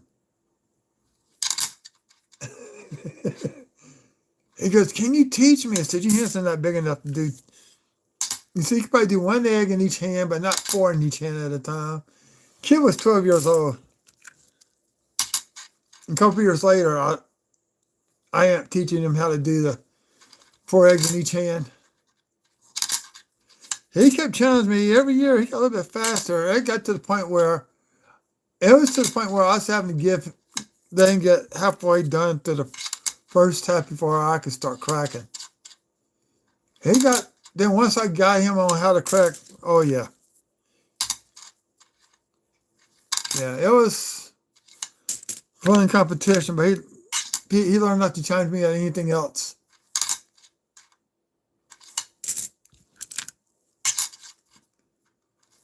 So we're getting done.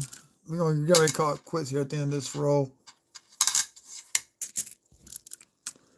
So let's find something in this row. As right now, we got 3 from the 40s, 1 from the 50s. We got 2 pre-61s. Got a few of the other 60s up there on the board. We got 5 24 Denvers.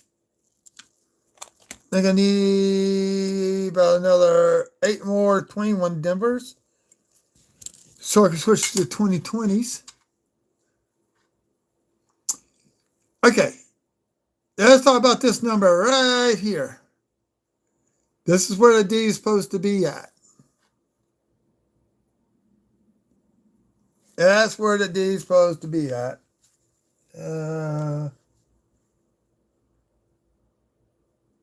Firefox.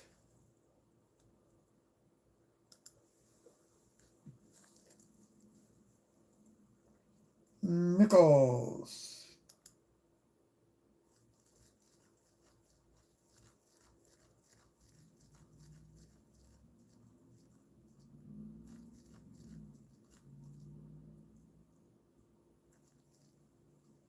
I'm going to show you what you want to look for. on 75 Denver.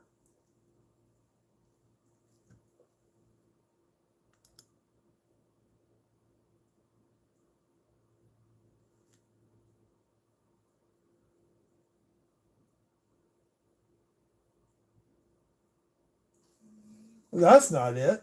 Maybe it's the next one.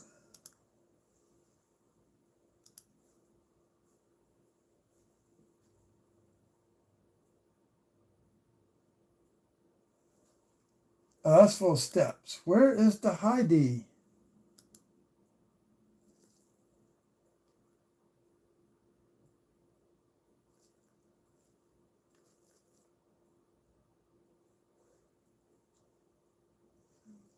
They got something messed up on their website. Yeah, dog it. They only show the 75 high D. I thought they did.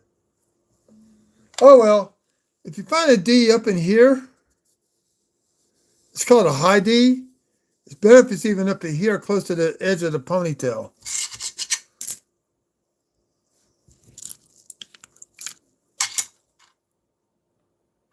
Okay. Well, we're almost done here. I only already called it quits. Let's see how many people I picked up tonight. There's no beehives. Come on. No big beehives.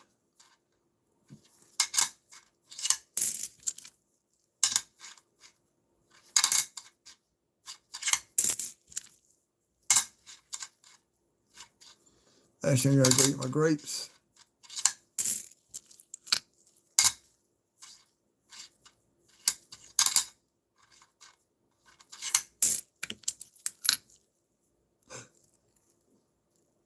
We got Canadian nickel. I think believe that's Canadian Royal Mint. Ooh, what year did we get? 2007 Canadian nickel.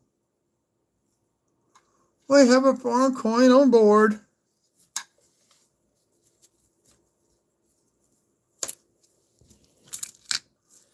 Made her hungry.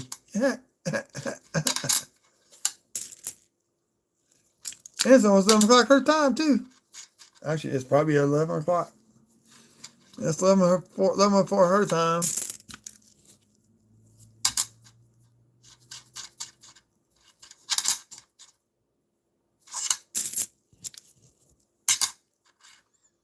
I thought it was a one nickel because of the color, but it's not. It's 95.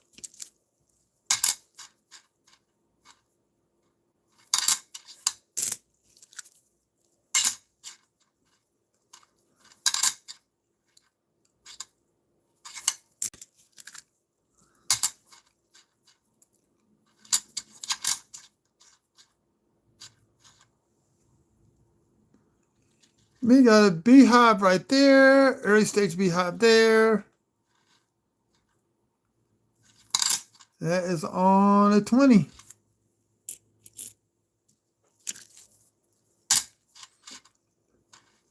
Denver.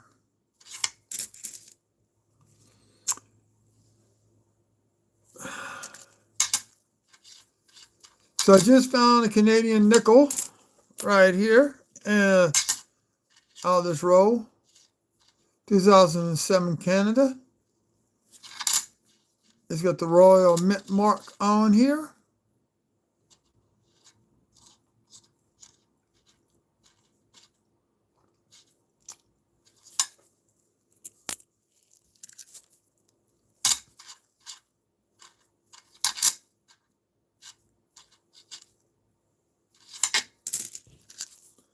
So I'm about to call it quits for the night for those coming in. I've been on here since about 7:30ish, quarter till 8.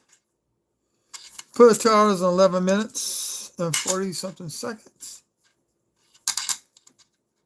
I think y'all be 2:12, maybe 2:13.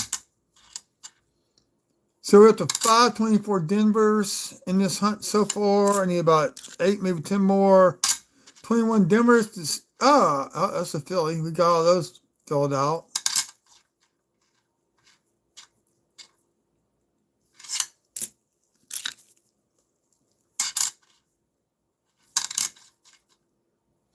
So I'm taking this series back, the new series, all the way back to 2006.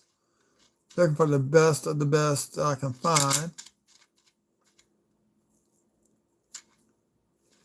And putting rolls together. That's going to be, oh, I got one more.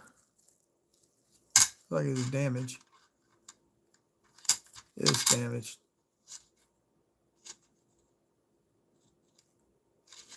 So we're done, let's see.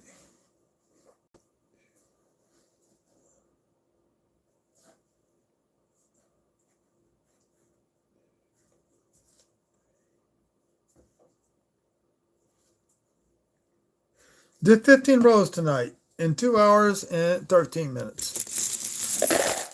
So until tomorrow night, God will and the river don't rise.